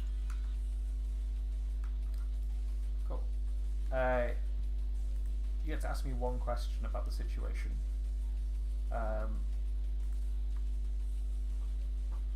So the machine is still live, it seems, and it's emitting a low power output. There is potential for you to try and reverse the machine and have it try to do the opposite of what it just did. But it would need to be tinkered with, and you need to get close enough to do that. Alright, well, I am invisible. What here can I use to reverse the process? You'd need an extra power source. You could probably use your Digivice to do that. You'd have to charge it with Digivolution energy just as you sort of connect yourself to the machine. So you'd have to roll to Digivolve basically inside the machine. That's a bit of a situation then, because I can't fucking do anything to Digivolve. This would be enough to cause you to Digivolve. Okay, that's alright. And I start teleporting my invisible ass over there. Okay, cool. Could you give me a Unleash Your Powers roll to see how quickly you can get to the machine before any other damage is caused? Yeah, it's 10. Cool, you get there instantly. Like, we literally, like, 1 second you're invisibly there, and the next minute you're gone, and we get a shot of you just appearing inside of Mermismon's machine. Line of sight, go brrr. when you're inside, you see the ring of blue data very slowly still humming away and spinning. Only a few ones and zeros remain hovering in the center. You raise your digivice high, probably shout something like "Here goes nothing," and it glows a bright purple as you sort of plug yourself in with your visor. Could you please roll to digivolve? Let me just. Here we go. 6. That should be a +2. Yeah. Come on, game, please. Tell me if I can. 11. Fuck. Clear a Finally. condition and digivolve, Jesus please. Christ. Please Oh. clear a condition. Congratulations and, for describe your it. very first Digivolution this entire campaign. It feels like it at this point. Yeah, I clear afraid. I'm still pissed the fuck off. Cool. Describe what it looks like. Right, he immediately like starts pulling levers, frantically tapping at buttons, flipping switches, this and that, and the machine very sheepishly comes to life again. At that moment, his digivice glows, and he's like, "Well, my Dormon isn't really going to do anything here, so apologies, buddy. But it will work as a battery. Come on! Fucking... Please?" Directing the glow right into the tank of the machine to fill it up as quickly as he can. Cool. We see Sanglukmon glowing bright purple as the machine whirs in the opposite direction, and the blue ring that was humming away softly, the ones and zeros swap places, so the zeros become ones and the ones become zeros. It turns purple and starts spinning in the opposite direction, faster and faster and faster and faster. Oh! Idea. Since I'm the Ashpool King in the first place. Since I'm reversing the machine, that means it draws the energy to it, so it should fill the chamber. Does that mean I can warp? If I direct the energy to Sanglukmon instead. Give me a Unleash Your Powers roll and we'll see. Okay. 12. Yes, you can. Fuck yes.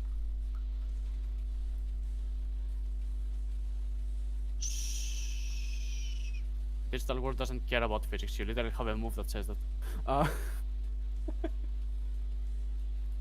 Alright. Cool. Describe what it looks like. What happens with the machine?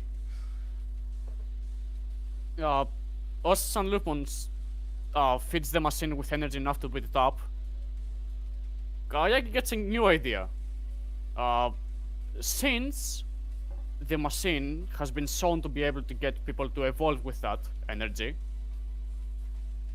instead of having it store it, why not just have it go immediately to Sanglukmon instead? He redirects the flow, the chamber starts to immediately fill again with energy, and with some quick tinkering, it just all goes right into him. Because he damn near breaks through it. Cool. So we see energy being drawn away from the Dark Knight ones and the Machine Dramons and the Blitzgreymon, and all of their data gets absorbed back into the machine as they devolve back into Gigadramon, Megadramon, and various Skull Knightmons and Deadly Axemons and Cavalier modes.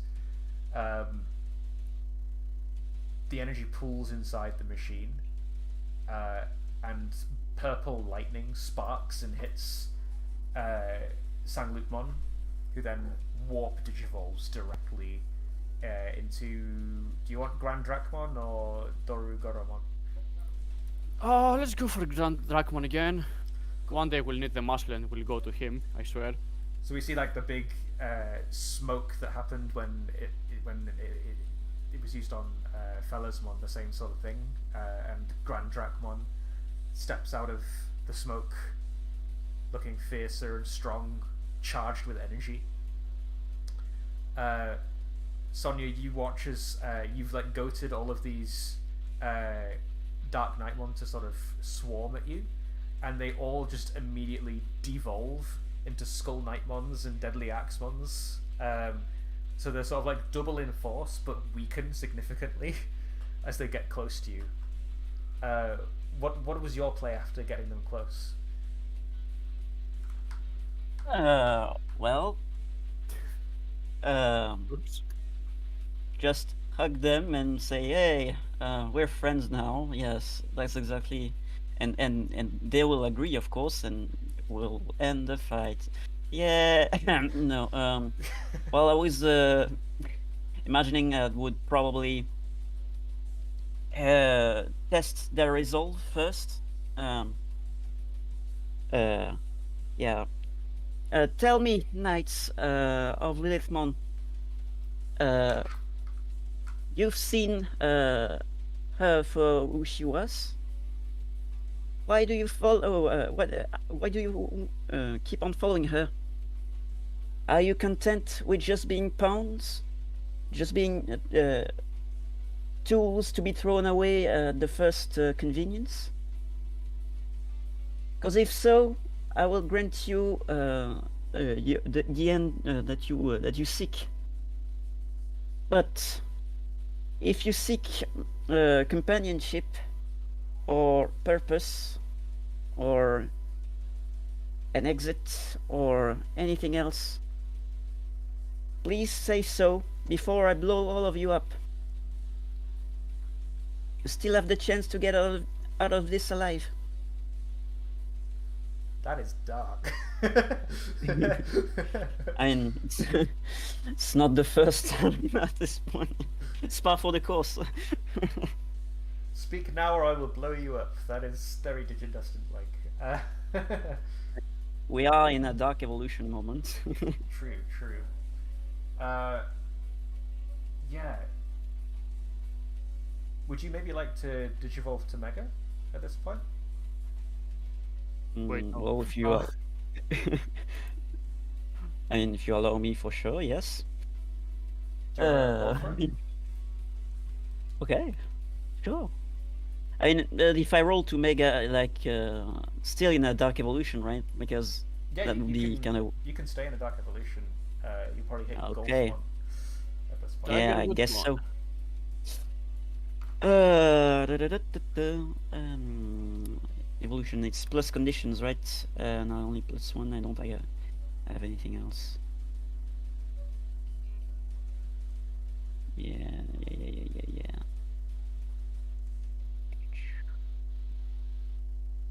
Okay.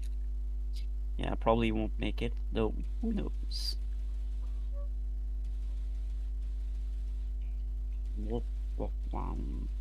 Go for it. 5. Nope, I do not. I do not evolve at all.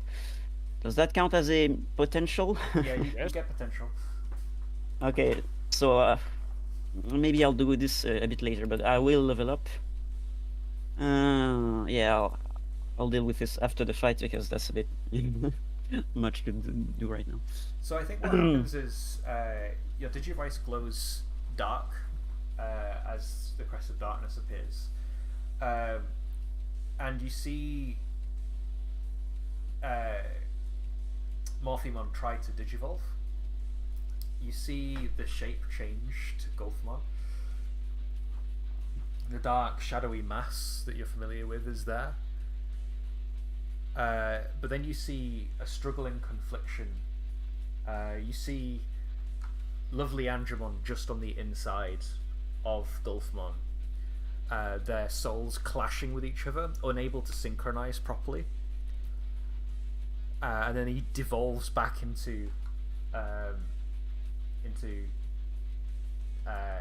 sorry, I keep losing his name in my head.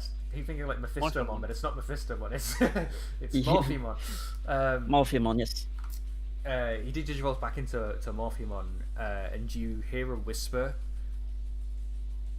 You're not strong enough yet. in your ears from Gulfmon's voice. Soon. And then the holy light of your explosion goes boom.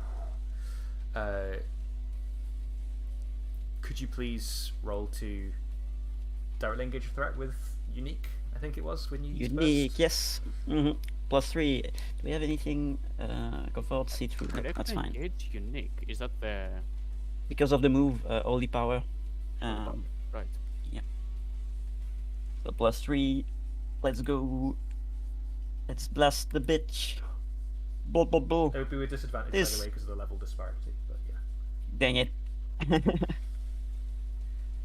Okay. Well, that's fine. Perfectly fine. Disadvantage. Ha! Nice 12, nice 11 actually, regardless. Yeah, yeah. Pick two of the I options. laugh at you. Pick two of the options, yes.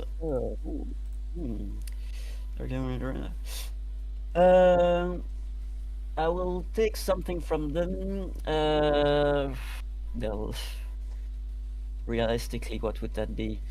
Could the explosion possibly make some of the knights doubt, unsure if they actually want to save the queen, and maybe just take their resolve away? Is that a thing that can work? So take away Lilithmon's army, basically. Yeah, it's not literally as in blowing them up, but as in Yeah, that maybe works. the. Okay. I'll do that, and maybe impress, surprise, or frighten Lilithmon. I guess you get to choose, but yes, to make realize that, okay, well, maybe we're not just all just talk. Yeah, I think what happens is when Gulfmon comes out and they see that form, the Skull Knightmons and the Deadly Axemons literally turn tail, run down back to the ground, kneel like they're bowing to you and Gulfmon. Heck yeah. Lilithmon looks absolutely terrified as Gulfmon stares down at her. And then the Gulfmon de-digivolves back into the Morphimon. And while she's like stunned, you sort of blast her away with holy light. And she gets shot up into the sky. And it does like basically like a big Team Rocket blasting off again type thing. Where she like twinkles in the sky. She's kind of like Jessie physically. Even in the show, she kind of likes she has that role too, so in Crossroads. So that's fitting. Yeah, you blast her away. She's completely taken by surprise, and she's terrified when she sees, his form again. Yeah, here we go. And the day is saved. I Surely. think the machine that Kageyaki was charging sort of whirs to a halt as Lilithmon gets blasted away. But we see some of the followers of Lilithmon, they don't give a damn about Gulfmon anymore. We see the Gigadramon and the Megadramon. They sort of yell, "How dare you strike our leader!" And they rush towards. I think Megadramon rushes towards Morphimon, and Gigadramon rushes towards the machine, seeking to turn it back on and get more power. Oh, funny, no, that's a terrible idea. I think What do you guys think? I think as the Gigadramon, Megadramon both bolt in their separate directions, they get almost 2 meters off when they run into. They find they're unable to move as the camera kind of pans and we see medieval Dukemon holding both of them by their tails, just on his own, and then he spins them around and throws them after Lilithmon, just throws them away so that we can complete the Team Rocket blasting off again homage in full. I'll let you do that to Let's one of try. them. I'll let you do that to one of them because they're in completely separate places.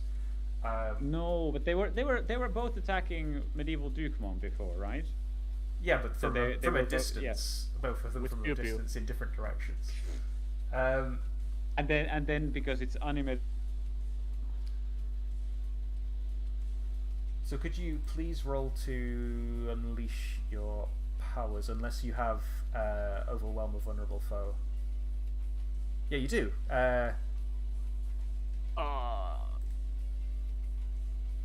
Yeah, overwhelm a vulnerable foe. On Mega Dramon, I guess. Oh boy.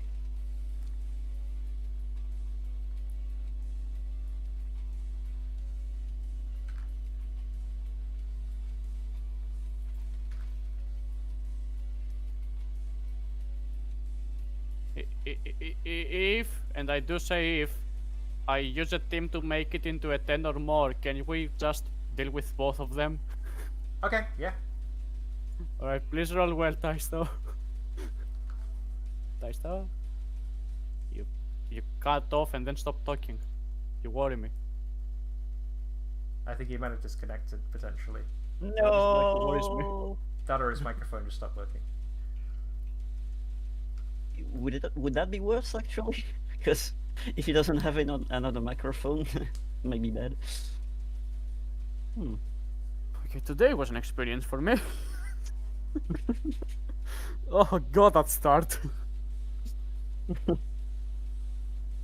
Think fast. Oh. Think fast, get fucked. I think like Taisto, I think Medieval Digimon like grabs the tail of Mega Dramon and then just T-poses. Yeah, here he goes. Oh my god, no, they both clip into the wall. It's spreading.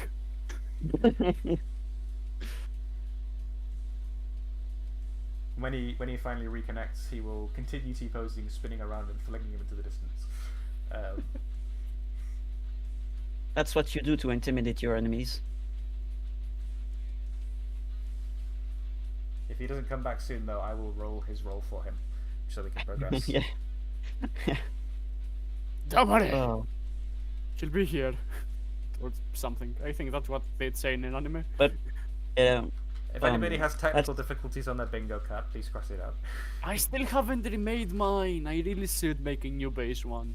I keep on forgetting making making them. Okay, there we go. Hello, Taisto.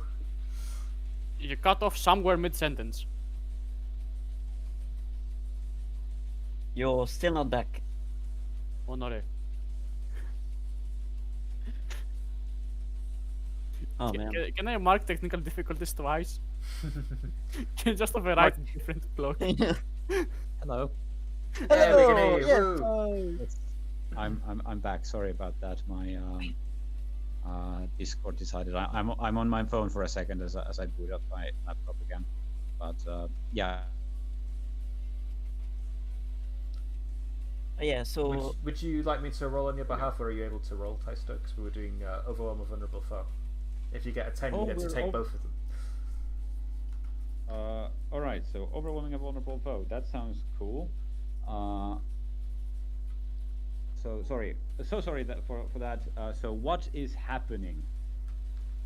I can roll just try to Basically, I'll put just some of them in. give you a team so that I can pass over the other one to you and deal with both of them. Okay, that sounds great. All right, so 2d6 plus 3 because we're still stopping one, and there we go. That's a 7. That is not quite enough. Okay, I'll still give the team so we can deal with both of them, I guess. Yeah, that looks. So on a hit, the fight is over. Yep. They are done. On a 7 to 9, you must choose 2, though. You either take a powerful blow in turn, you hurt your foe more than you intended, or you cause serious collateral damage. You choose 2 of them. They fucking take the castle with them. 2. we're here to save you. Two? Explodes everything. Oh my god, it says choose 2. Oh my god. Yeah, it's That's all. terrible. It's terrifying. Oh, it really is. It's I should not like, have there's- assisted. Yeah, it's terrifying. Anyway, I think taking a powerful blow literally does not make sense in this case because we're so much stronger than they are. So I'm forced to pick both the hurt more than intended and cause significant collateral damage. I will allow you to describe what that looks like if you'd like. Right. I First, imagine. I would like to describe how I pass him over. Sure, All go right. So, was the was it the Yes. Mega Dramon coming my way or the Giga Dramon? Giga. Was the foolish Giga Dramon for some reason charging towards the Grand Drachmon? Why? He just casually teleports right in front of him, grab him by the chin, and go on a full Serand our way. Melting him into the shadow and going, yeah, he's all yours. Popping him back up next to the Mega Dramon. Right. And then both of them get hit in their like face armors by the by medieval Dukemon. He's not even like axing them. He's literally just punching the shit out of them.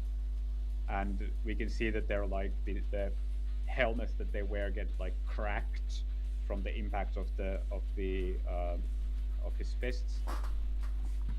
As he then picks both of them up by their tails and starts spinning them wildly around. And he then one at a time he hurls them into the horizon, straight through like, I don't know, some castle walls or towers or whatever, and they start crumbling, and it must have hit some kind of castle support beam because the whole castle is coming down in a Oh, moment. no. I don't like, you know. Yeah, it's such an over The move tells me to do these things. Like I'm innocent. I'm innocent. It's the move that does these things. Say that to the judge.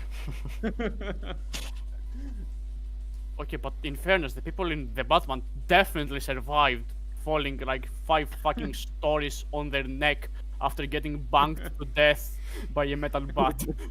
True. Yes, definitely. Yes.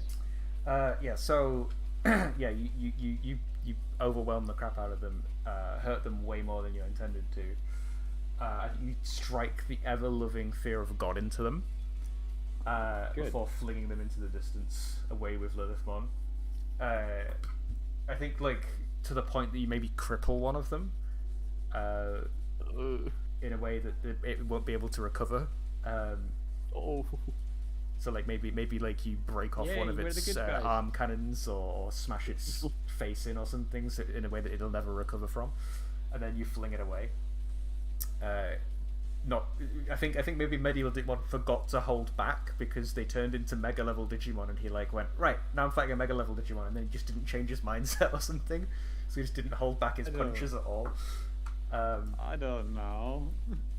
But yeah, It's the move. I swear, it's the move. Yeah, the move is so over the top. I'm never fucking taking that in any campaign. Yeah. Hey, it's really good if you roll a 10 though. You just end the fight. No, it's not. No, it's You not. still have because to you still choose have to one. pick one. There's no perfect success.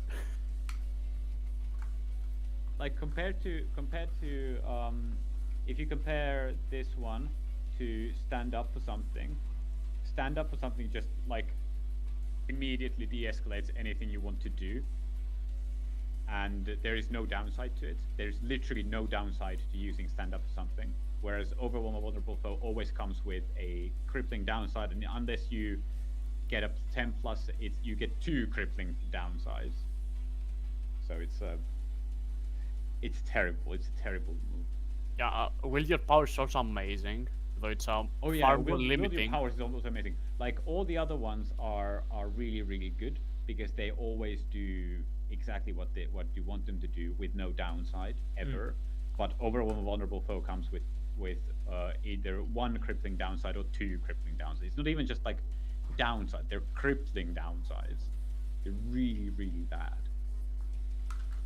Yeah, but the trade-off for that is you're beating a foe earlier than you would have beaten him otherwise, usually. Yeah, Like but if you're it fighting doesn't like require- a big bad boss and you manage to make him vulnerable and you take him out of the picture before he's even marked a condition, like that's a huge. I feel like But you if also can- need to, in order to achieve that, you also need to satisfy the fact that they need to be vulnerable somehow, which doesn't seem likely if they will only like haven't marked any conditions. True. I guess we did kind of end the Seraphimon fight with this. Like, apparently he had only marked like one condition or something by that time, which sounded like a bit like how, but okay. But No, we're kicking his I ass. don't know. It still seems a bit weird. I guess some of it might come from the fact that it's a bit opaque of when it's actually doing something that would benefit us because we don't really see the mechanics as players. Yeah. No, I don't know. It's impressions. These are just some impressions. If we get back to the game, I think the castle is collapsing on top of us. Yeah, London Bridge is falling down, falling down, Yes. falling down. Yeah, the castle starts to crumble and collapse, and you hear inside several Digimon screaming for their lives as they run for the doors and the windows and try to save themselves. How do you save them? I try to use Grand Dracon's crystals to create new foundations and keep it standing. Like makeshift new pillars. Sure, that sounds cool and technical. I like that. Please roll to defend everybody inside the castle. Alright, I don't have a minus on defend. It's a nice +3. Surely. 9. I would appreciate some assistance to make it a 10. I'll assist. So there's also, in addition to these like magical crystal pillars or something, there's like one. Apparently, this castle has been constructed. It has like one big, like support pillar that holds everything together, and like medieval Dukemon just goes there and stands there like fucking Atlas to hold it up while the whole thing is collapsing on top of him, and then the pillars, and then medieval Dukemon hold everything up together. Cool. And like everybody like escapes underneath you, and then eventually, like once everyone's out, you'll probably let go, and the building will just collapse. Yeah, we let it collapse. I think this is a very bittersweet victory that you won, Sorry. but everybody here, everybody that you saved, everybody that was in the fight, looks so gutted. Their faces don't show happiness or glee for the fact that Lilithmon was defeated. It's the fact that they were following someone they believed in for a cause they believed in, and they've once again had it torn away from them. Is there a way that you might inspire them or make them happy in some way? Or would you rather leave them as it is, hopeless and in despair? Jesus, no. I can try. I hope you have so the best words ever, because Alright, fellas. I can't promise to deliver the best words ever, but I can try. That's Cracks what knuckles. we can That's enough! Crying. Cracks knuckles. That's enough, and then leaves. Elaborate. Leaves. No. Sorry. Oh, I'm sorry. I forgot. I'm sorry. I totally forgot to mention this. Back in the previous, just a few seconds back, when medieval Dukemon was holding up the castle together with the pillars, it is extremely important he was lifting the castle with his legs. Oh yeah. Yes, yeah. He's learned. Almost from his forgot. past. Phew. Yes, from the best. Sorry. So yes. So we see these kind of Skull Knightmon and whoever they're these people who are Digimon who basically ended up rejecting Lilithmon in favor of Gulfmon, who then kind of disappeared, and they are sullen from the fact that what they believed in seems to have crumbled literally in their faces as the castle looming in the horizon literally comes down after medieval Dukemon and Grand Dracmon have made sure that no one is left behind injured in the wake. This like billow of smoke and stone dust and debris, like this front washes over everyone in there, in the like clearing or wherever they are situated. And then in the fog or smoke, the silhouette of medieval Digimon is drawn as he walks towards them and approaches from the wreckage. I think all of them turn to kind of face medieval Digimon, not really sure what's going to happen because he just kicked a lot of ass together with the other Chosen One's partners.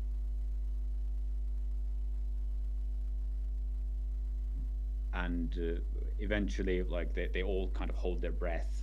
The tension is in the air, and eventually, this ex-Vortex warrior, leader of the Vortex warriors, emerges from the smoke. He kind of brandishes his cape, and it like clears behind him in this whoosh manner, which is very dramatic, of course. And I think he says something like,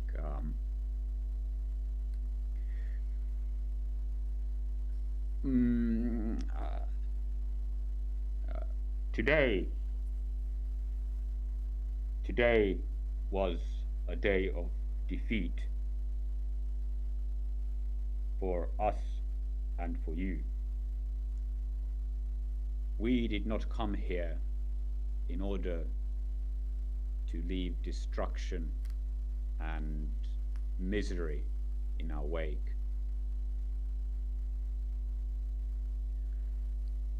What we wanted to do was to come and see what kind of dark force had been gathering in this corner of the dark area, and the kind of dark force that was creating misery and destruction in the everywhere else.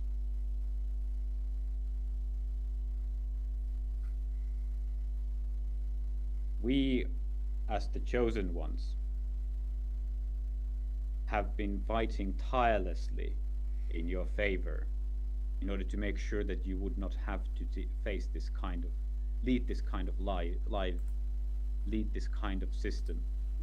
We have not been perfect, but with our help, the heavens have been brought down, and soon that dome, he says and points at the dome surrounding the dark area, will also fall, and you will be free.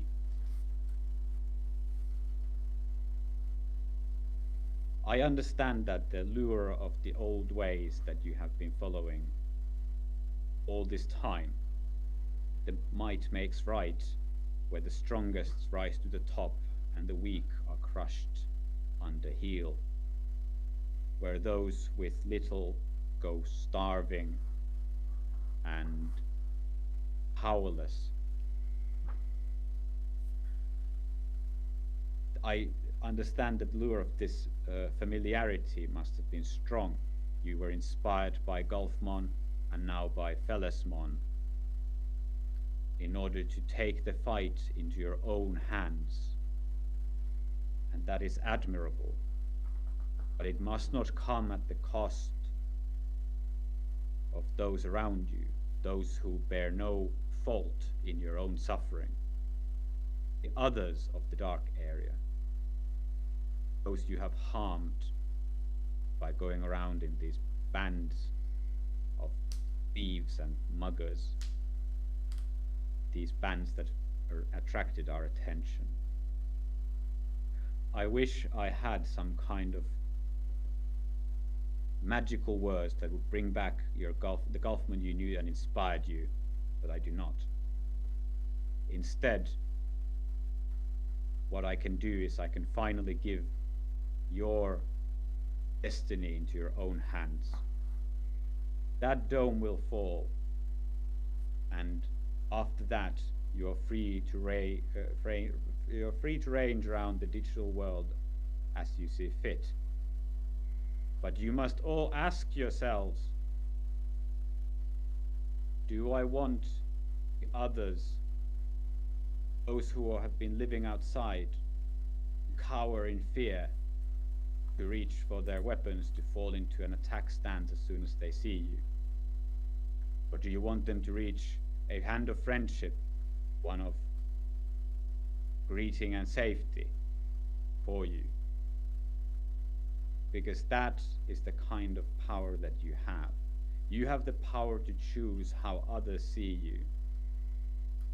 And if you treat them with hostility, if you go out there and try to take what they have, they will fight back, and everyone will lose. But if you go out there with the intent to give, you will be given in return, and everyone wins. I hope that this kind of day will never have to come again. And I know that if each and every one of you looks inside them and knows what they want, that it will never be again.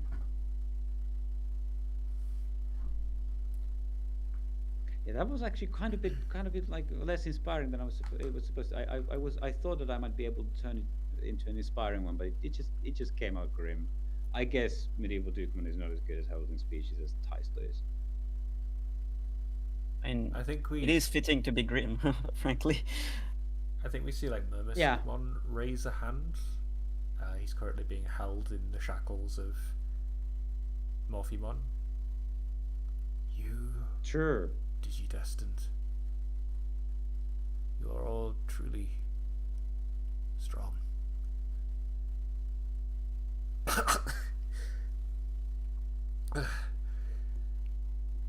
It's people like you that I followed, and that made Digimon like me worth a damn.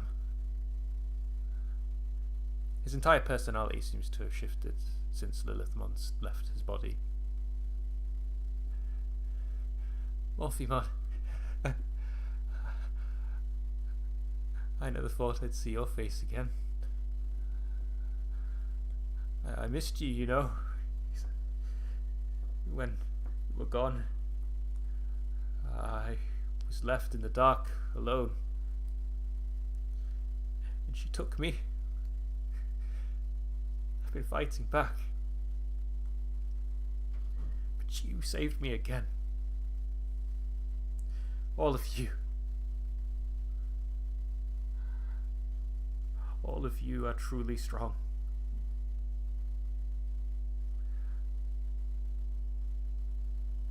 Everyone here should look up to you.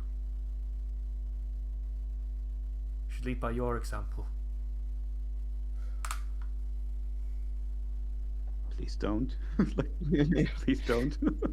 There's like a lot of murmuring and chatter amongst the Digimon. While that's happening, I'm just going to quickly go let my dog out of my bedroom because I think he's trapped there. I keep hearing him tapping. I'm just going to be 2 seconds. Oh Bark, no, bark. poor doggo. Bark, bark, bark, bark, bark. 2 seconds. Bark, bark, bark, bark, bark, bark, bark, bark, bark. It's a lot funnier when the dog can actually hear me bark.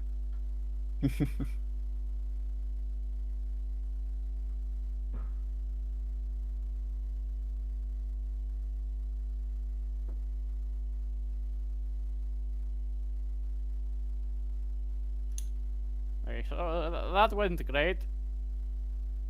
Yeah, See. everything about this went pretty well. We just showed I up, don't think said so. fuck you. Yeah. In my defense, I was going to stand up for something, and that would have probably gotten us straight to Pelasma without this whole like deal with trying to handle the moogs in the middle. Someone had to go and do magic illusions. Oh yeah, it's my fault now, Yes, Mister. definitely I'm your showing up. I'm showing up in front of everyone and standing up for whatever, just uninvited. Hear me, plea, peasants. I can tell you which one of the two I agree with, if you'd like. No, I think we all know. I think The we all answer know. will We don't surprise need you. that one. Oh, will it? Will it No, surprise me? no, it really All right, fucking won't. surprise me. Surprise I me, actually, boy. Surprise me. I'm actually reverting my decision to remove your influence forever, and now we're best friends, and we're reigniting our ship once again, and it's exactly what happens. One bad decision. Ah, ah, ah. Two, Two bad yeah. decision. Ah, ah, ah.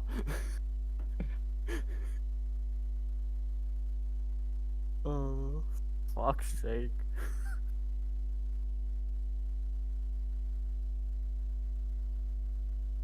Okay, at least we only killed the people at the bridge. That's something. Yeah. Could be worse. Jesus Christ.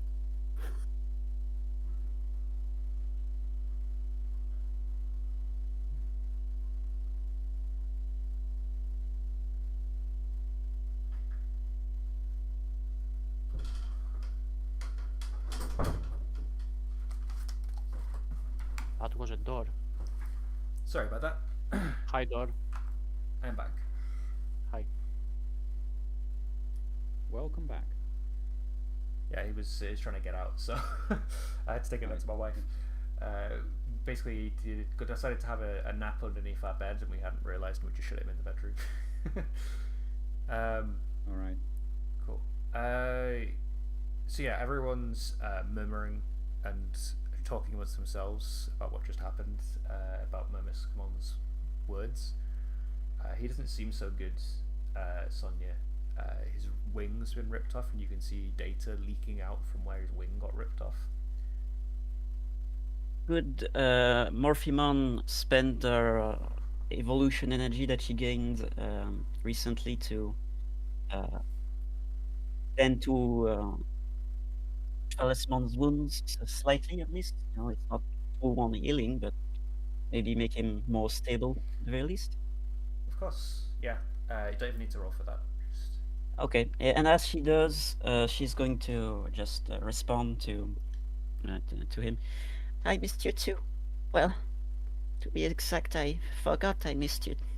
I was deprived of many memories, and I didn't want to face them. I was afraid of my past, what I could have done. I'm still afraid of the future, what I might do. And I do not think that I am someone that needs to be looked up to. I've destroyed many Digimon. I failed to help those I wanted to. And I have abandoned my friends time and again. I do not know what to do, and I do not know the way forward.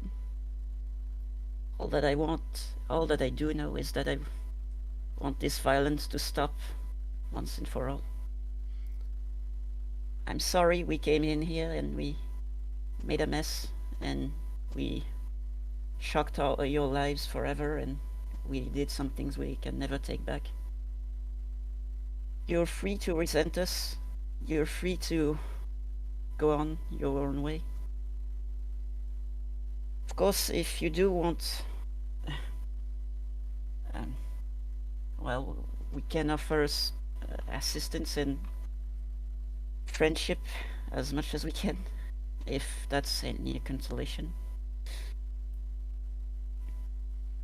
I'm sorry I had to come to this. I'm sorry I couldn't save you back then. I'm sorry about everything. But you did save us back then, don't you see? Yes, we failed, and yes, we died. But you sacrificed everything for us. I saw your nightmare. They deemed you worthy to leave. The first in history to be judged as pure. You could have left. You could have abandoned us then. Had your freedom, your green grassy meadows, blue skies. that I've never seen and can't remember anymore. Well, sorry, he can remember them. He's just seen them as a couple of years ago. That most people here can't remember anymore.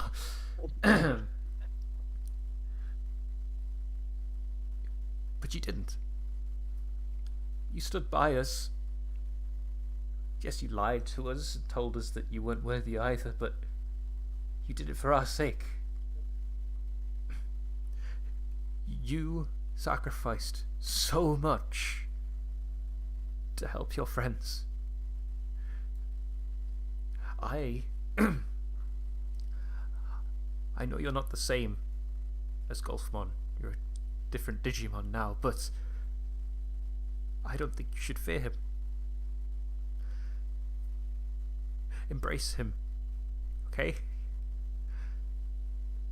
Wait, I keep changing Golfmon's gender for some reason. Sorry, embrace her. Golfmon gender fluid confirmed? Yes, he's Well- the first gender fluid Digimon.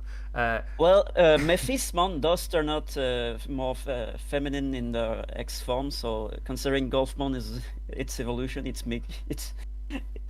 it's on brand for that Digimon to just Yeah, switch genders, I guess. He can be she can be whoever she wants to be. Yeah. Yeah, embrace her. She is not as dark as you think. She might be angry, frustrated, and guilty of a lot of things. And that pain might rile up inside you, but she is a good Digimon. She is pure and kind. She wouldn't want to hurt a fly. And I know that from the bottom of my heart. For she was a true friend.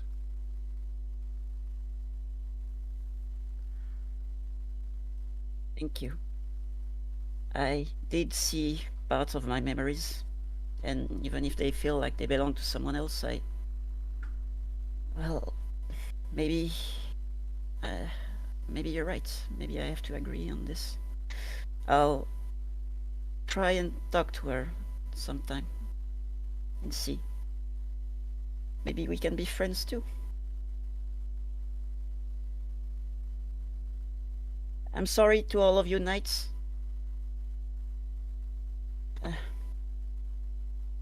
If you want something from us, name it. You've more than earned any compensation. I think the Nightmon that are like have just escaped the building and they're like murmuring amongst themselves, and there's the other Nightmon that are like kneeling before you and Morphimon. They're like, allow us to follow you instead. They still have their heads facing the ground. Lord If that is Golfmon, your... we have missed your presence greatly. Lead Thank you. us into a new age. Gladly. I do not know if I am worthy of your faith, but I will do everything in my power to one day be so. If you want to follow me, I shall grant your request. I shall give you purpose and a place to call home. I shall give you family, food, and hopefully many happy memories. On my own, I am but puny, but together we might stand a chance, even against the darkness that is this world itself. Follow me to a brave new world. They cheer loudly. The other, like Devi Dramon and the Nightmon that aren't with them, they seem a little confused about what's going on. Yeah. They just showed up. What the fuck? they just. I thought we had our own lord and stuff. What it was?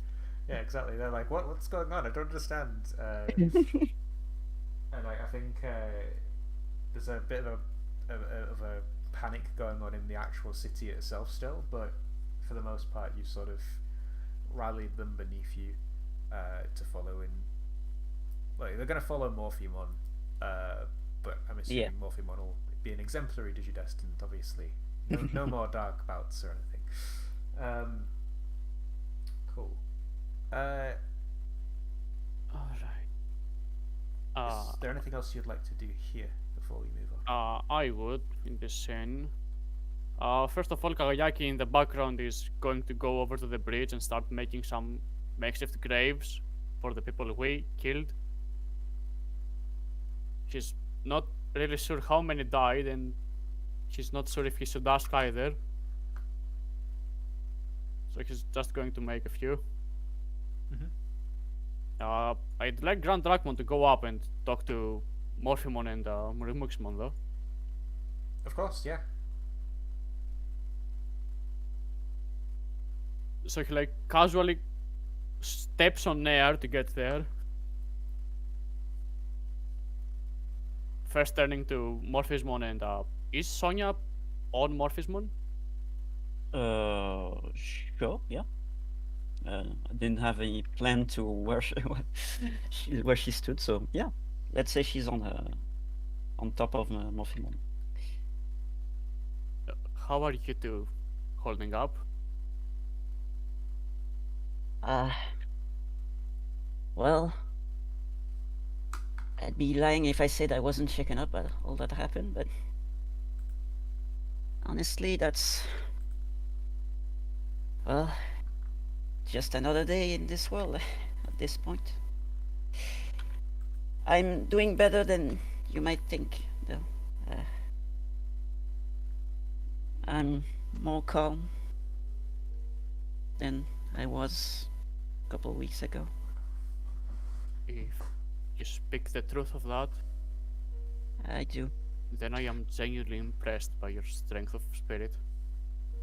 Strength. I'm not sure if I can call it strength, but I can. I know very well what you went through. I have the similar power myself after all. I understand exactly how facing your worst nightmares works. It's a terrible fate.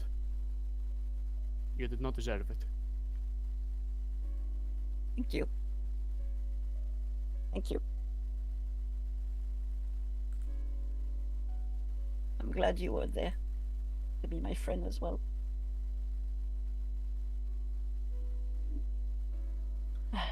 And I do not know how hard it must have been for you, but I wish we were able to meet, to have met back then. If only.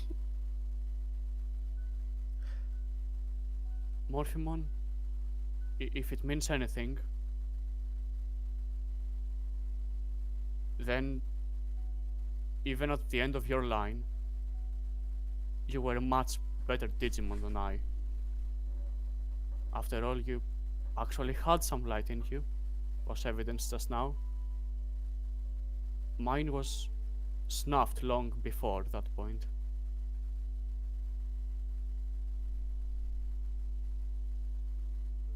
So if even a little part of you believes that I've changed, then all my being believes you can change for the better. Of course. Of course. You did so many good things. You've been so kind and patient, and you've helped so many people. I don't know if your light was snuffed out back then, but maybe you can find some of it with us. Maybe you already did, actually. I'm sure if we were to meet Sekermon and Anubimon again, they would see that as well. I'd like to believe that as well. At the very least, I know that Kagayaki is the light I can follow, even if mine never comes back.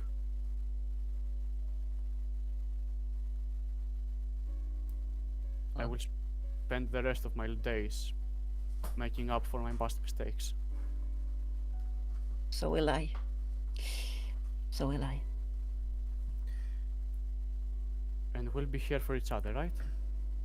Yeah. For now and forever.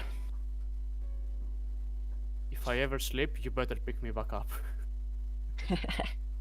I will most likely be the one that falls, considering. But yes, I will be there for you. In that case, I shall be the one to pick you up.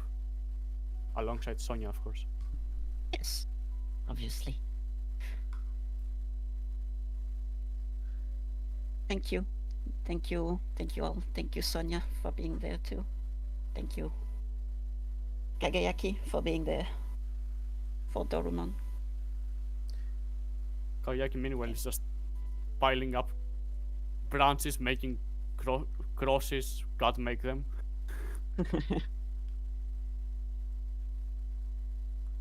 Right. Then he'll turn to Murmuxmon. As for you. Before he turns to Mimosmon, can I just say, Sonia, could you mark potential or 2 boxes on your balance track? Your choice. Oh. Right, the team move! That's been so long ago! Oh yes, I did trigger that, didn't I? You totally did. Totally fun. Yes. So, 2 more boxes on my balance track, of course, yes. And I guess I will mark 1 more for talking openly about the darkness, maybe? Yeah. Yeah, I'll remove...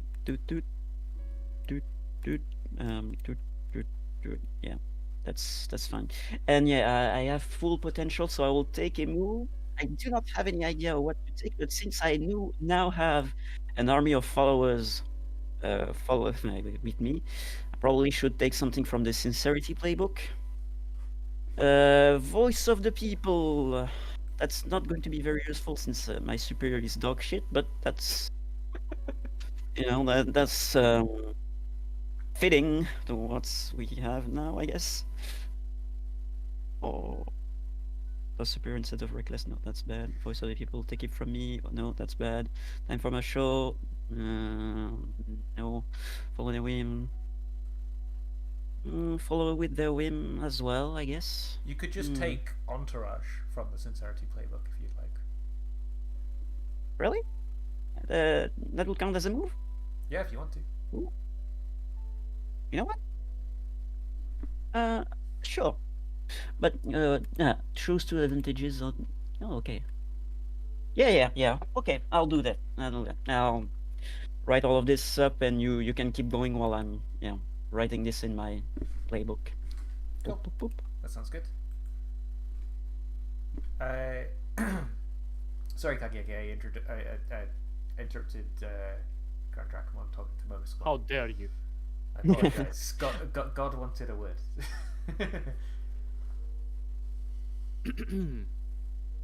So then he turns to Murmuxmon. I'm definitely mispronouncing that name. There's a Murmuxmon there. As for you, I see that your eyes appear to no longer be clouded.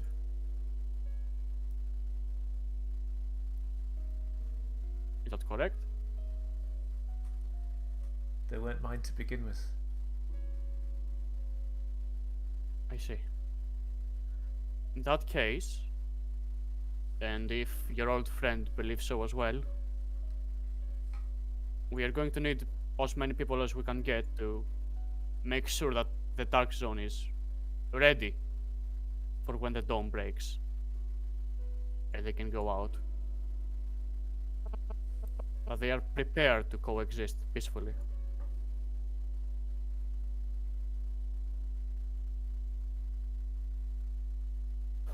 For that to happen,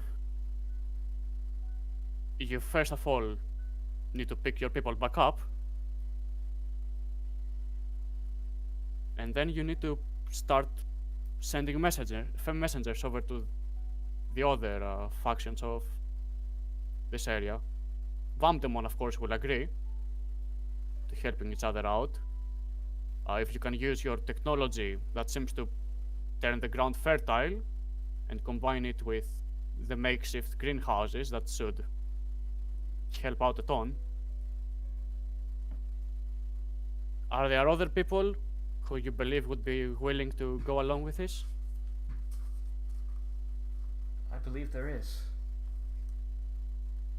There's a Digimon, a third, who rules over a third sector of the dark area. He's never really been one for hard work, but he's a kind Digimon. He can help. I know he will if I ask. That is great news then. Having 3 lords on our side is going to make the load on that kid's shoulders that much lighter. He says, turning back to Kagayaki.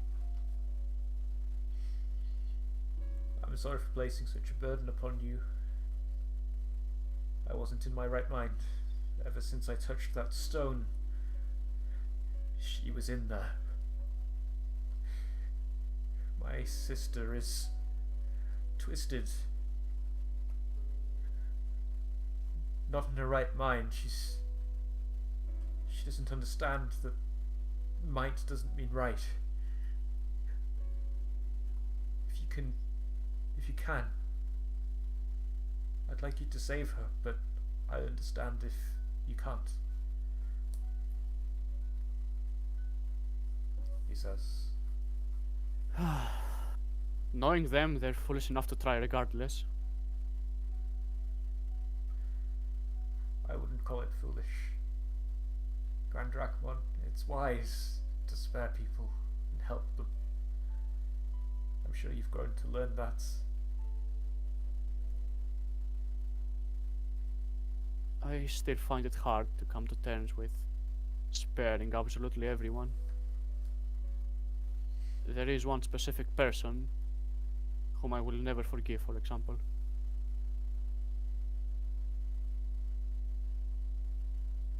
If this one Cutaway to Seraphimon writing about. No.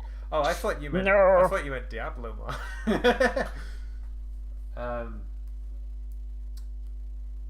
Wait, you'll never ever forgive Seraphimon? Wow. Yeah, no, fuck him! Jesus Christ, are you kidding me?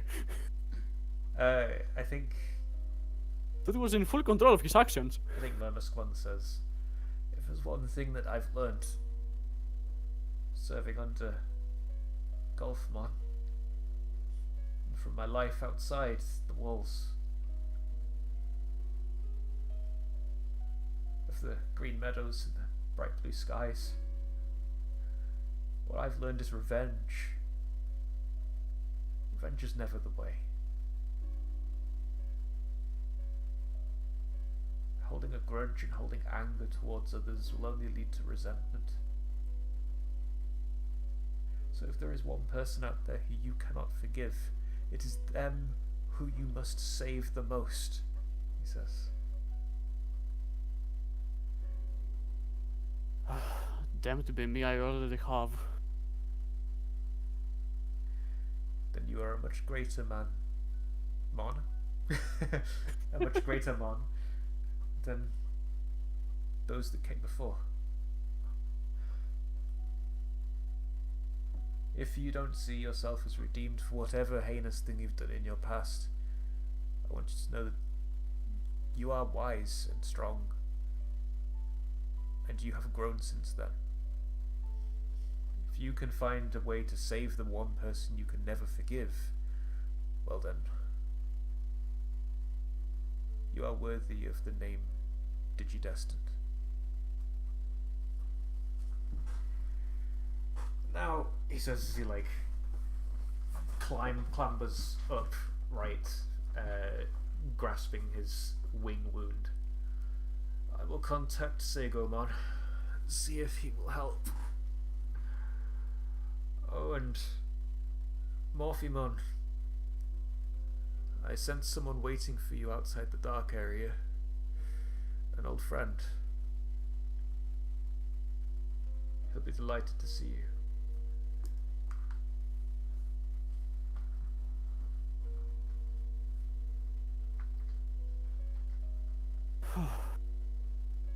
I'll go over to help the kid. I can at least make the graves look a bit prettier. Yeah, you want Grand Drakmon wanders over to Kagiaki and starts helping stack rocks to make them into proper like gravestones instead of just sticks in the ground. And I think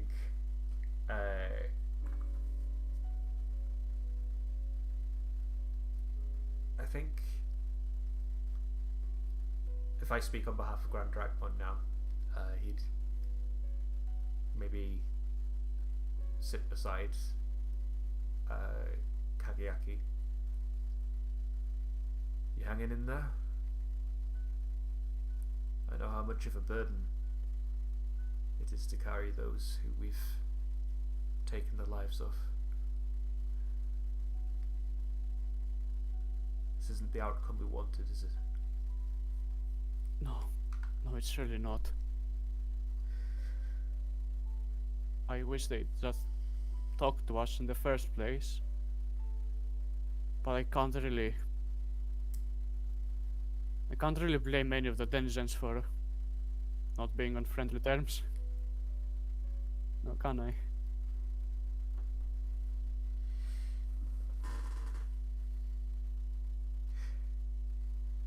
This wasn't your fault. And this wasn't their fault either. We came in here looking for answers. Perhaps we could have gone about it differently, but that's in the past.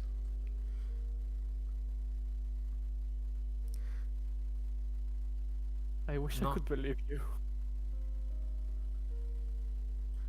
Just live in the comfort that these Digimon will be reborn. That doesn't change anything. Who they were right now, that's gone forever. Not necessarily. That's for Anubismon to decide. Murmuskmon has his memories returned to him via that dark stone. Sonia has her partner Digimon's memories returned. Perhaps they can find a way to return their memories too. From what we saw in that nightmare, Anubismon can decide if they remember or not. Perhaps we can plead with him.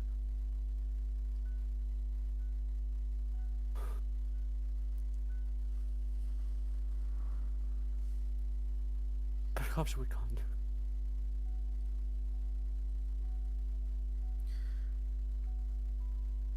I wish we can't. I just want people to stop dying. Is that too much to ask?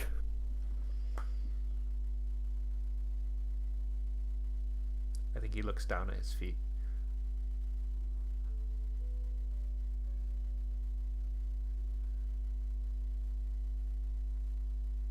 No more deaths. No more. No more deaths. He says, and he just hugs Grand Drakmon's leg and starts crying. I promise you this, Kagiaki. If anyone is in danger of death, I will stop it. No matter the cost. You don't get to die either. I don't want to see you suffer. I can already see the weight that this responsibility is taken upon you. Don't you dare say no matter the cost. You don't get to go either. You absolutely don't. My kill count is far higher than most Digimon, Kagiaki. I don't care. I don't give a shit.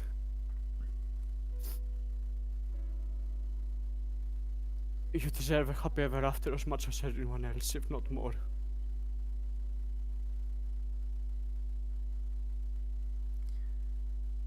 I wish that all Digimon could have a happily ever after. Kagiaki, these last few months that we spent together, despite all the turmoil and the tragedy and the fighting.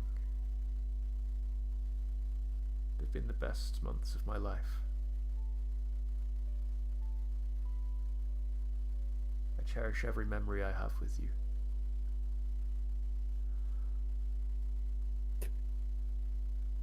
So I won't die on you, Kageaki.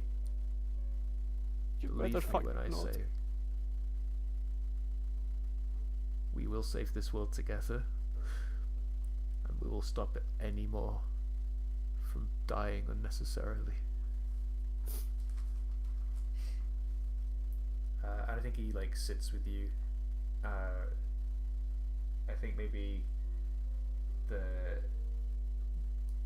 there's like a bit of a wobble in the atmosphere around, where there's sort of like that miragey air that you passed through when you first came into this area, and it sort of dissipates, and suddenly the dust and the sand kicks up, and the wind billows, and the buildings are buffeted by the sand. It seems like this place is losing power.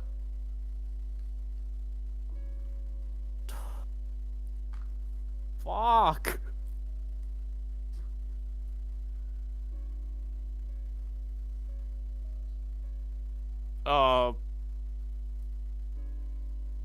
Can he do anything for that?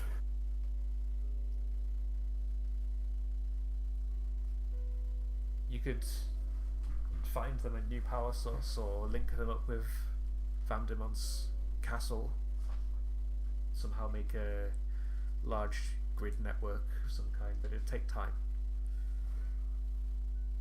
Their barricade is their barrier was sort of held up by Lilithmon's magic, I think.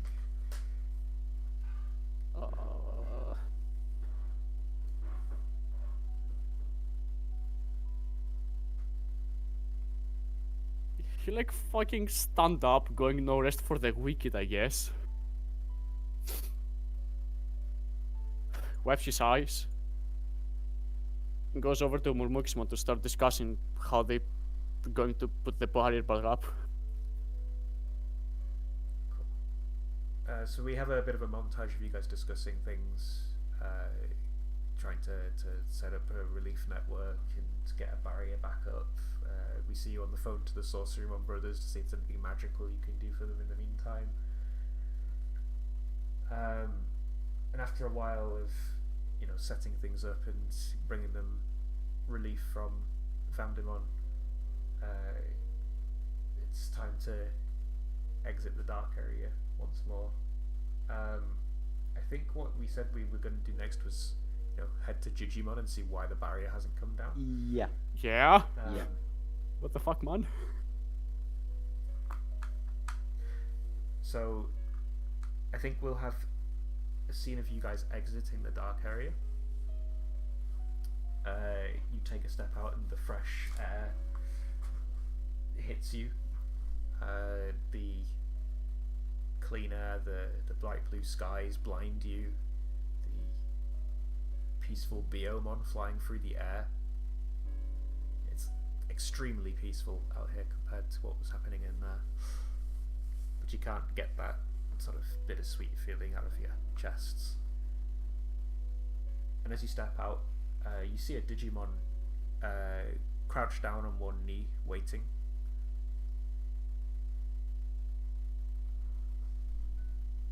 My liege.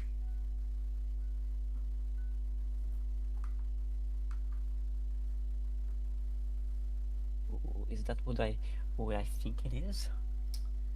Yeah, There is only a single person saying that in the entire campaign. exactly. Dressed in the most badass suit possible, with long red drapes hanging over his shoulders, a wolf mask on his head, kneels Astamon.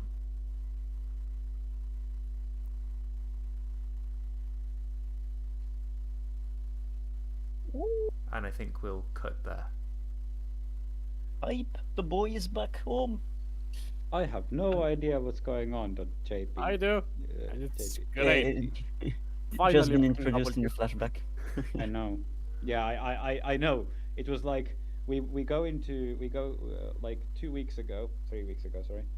We went into like this scenario with Pelasmon, and then I didn't make it 1 week, and then suddenly the entire like scenario has been like tipped head like upside down, inside out, wrapped into a different present, and given a gimp suit to match.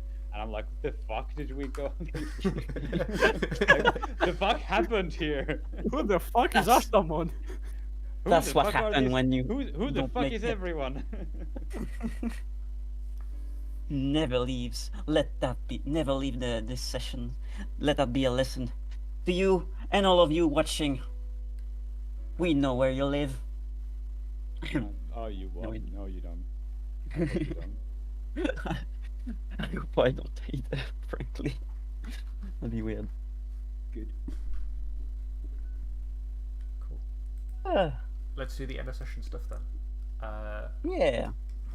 Everybody mark potential optionally if you would like to. I do wish I to definitely perish. do not want to. Come We'll to me, Todd. start with Kageaki. Have you grown closer to the others? Have you grown into your own image of yourself, or have you grown further away from the others? Further away, definitely not. How much of a cop-out is it to pick Sonya because of Grand Dragmon talking to them? I mean, you can pick that. That sounds fitting. I feel like you play both Grand Dracmon and Kageaki. Like, it's not just. I know I roleplay your partners a lot, but they are both your characters, so makes sense. Definitely Sonya then. I clear condition. I am no longer angry. The tears washed away the anger. Or something. And then Sonya gets to fuck you up, right? I'm sure she already has influence on you. Nope. No, she sure doesn't. I took it away last Um, season because she Yep. almost killed people. Okay, well, Sonya, you gain influence over Kageaki again. Yep. Let's go for you then next, Sonya. Did you grow Well, closer away into your it's image? pretty much the same. Frankly, we had a good bonding session right at the end. Though there is a good argument to be made that she grew into her own as well, but that's less interesting considering I would just flip up my Yeah. labels again. It's So, a little yeah. bit exciting with only 2 options. Yeah. So yeah, I will give influence. Well, he already has influence over me actually, so you get to fuck me up, and I clear a condition, being angry as well. Alright, what's unlocked? Savior and superior, Savior up, superior down. which is what I was going to do if I grew into my own image of myself. So that's just objectively the better option. Sometimes it actually works. Yeah. I don't know. All these Digimon telling you to be better than that and not to rush in, and you never listen to them. And Taisto, did you grow closer to anyone, further away from anyone, into your own image? I mostly grew confused.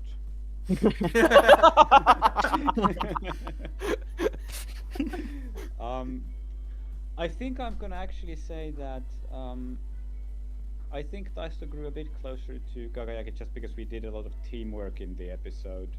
That's pretty much it. Like it wasn't really a Daisto focused episode. Daisto didn't do much. Just what Daisto does, action hero. Perfect. Allow me to just tap over this, influence over Right. others. Yes, and that's weird. It's Right. not allowing me to type in this. Why? Yeah. Could there be a weird. reason for that? Yeah. Let me see. I'm gonna give you influence over myself, but then you can't have it. So give it back instantly. That's all. It keeps sparks keep flying, and it goes bzzz, bzzz, bzzz when I try to type. Yeah. Yeah. Exactly. All right, but I don't have any conditions to clear either, so this is literally just a blank. Double end of session. negative. You go to 5 conditions. I what? There's a negative rollover bug in this shit. Oh shit. He fucking No, underflew. if you get negative conditions, you start getting positive conditions like inspired and Oh, give me those instantly. I want all of them right now. That would be funny, but potentially overcomplicated. yeah, I agree. Sadly. Cool. Do I have an after credit scene? Let's think. Digimon fucking dying because he hasn't yet opened the barrier. Wait, Getting a glimpse into that, I guess. who dying? Sorry. Digimon fucking perishing was an excuse not to open the barrier. No, he's still very much alive. Okay, so I think the after credit scene is. Let me think. You tell me what kind of mood you want, and I'll follow suit. I think I might have downloaded the music I wanted. Let me see if I Oh. find it real Well, quick. go for it. You're on activation. Ooh, ooh.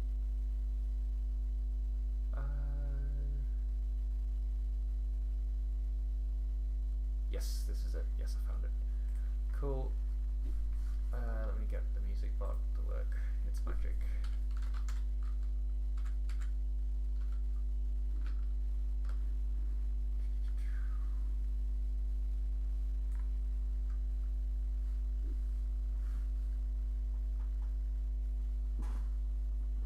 Cool. So we open on a relatively sad scene. My see- God. Ah! We see tens of scientists, shackles around their throats, chained together. They're working on a machine. They have drills and various components. We see Lord Nightmon in the distance. He's attached to the magnet still, screaming something about letting him go.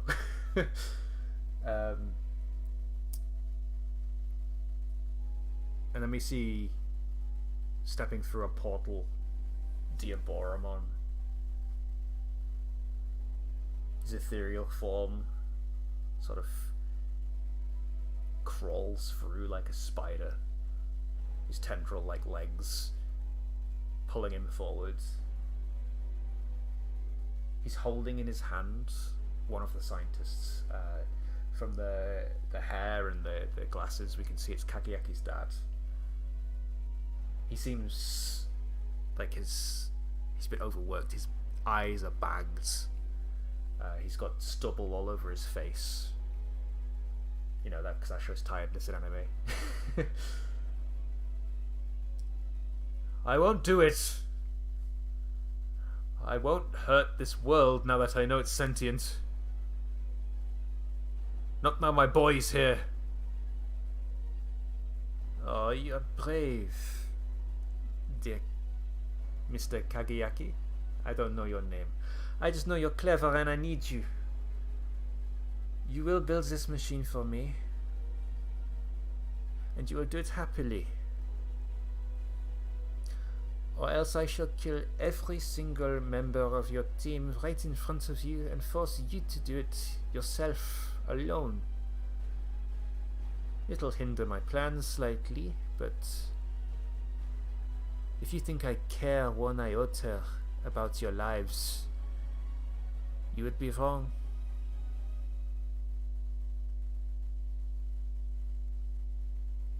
And then he like points up into the distance. Standing on like a balcony overlooking this machine is Higeki. And while I have him, your son's best friend, in the palm of my hand, well, you can't do anything, can you? He places Kageyaki's dad down on the ground. Now build me my machine, or I will go and find your son. Yes, I will.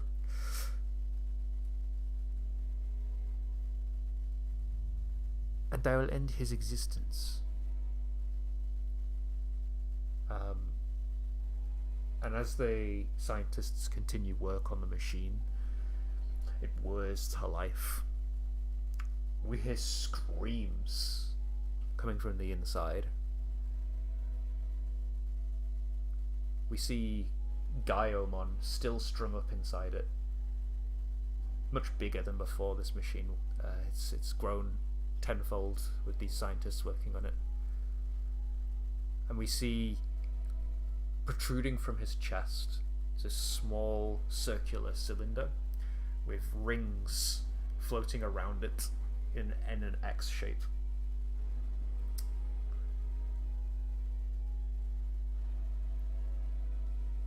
I will decide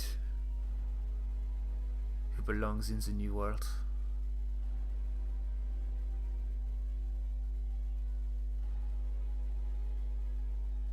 Only I am worthy of that.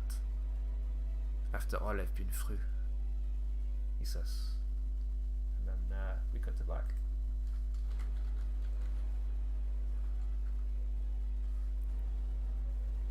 Oh, this is fine.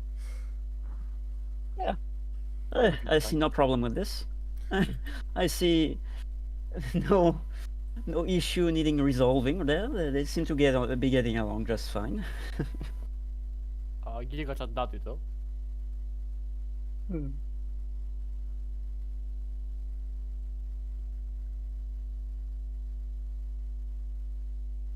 Well, that was a fun session, everyone. Yeah. I hope you enjoyed the session. I know it was a bit of a bittersweet victory, but Yeah. Them's the rolls. yeah. Got emotional again towards the end. Pardon, sorry? Got emotional again towards the end. Yeah. Hopefully we'll have a bit of a lighter session next time, fingers crossed. Are we all still free for next weekend? I should be. Yeah, should be as well. Should be, yeah. Coolio. Sounds good. I will catch you all later then, if you'd like to have your evening's work. And to everybody who tuned into the stream, Alright. thanks for watching. And I'll end the stream now. Thank you. Bye, Thank you, Mom. everyone. Thank you, the mum, Alright, the singular goodbye. mum watching. Yeah, the only mum. It is Eleanor's mum. Yes. The mothership mom. She better be reciting every episode by heart once we're done. Yeah, you'll come downstairs now, and your mum will just be like, "Lift with your legs." She'll be turning off the stove and going, "That's enough." Cool. Oh. Right, well, I'll end the stream now. Thanks for anyone who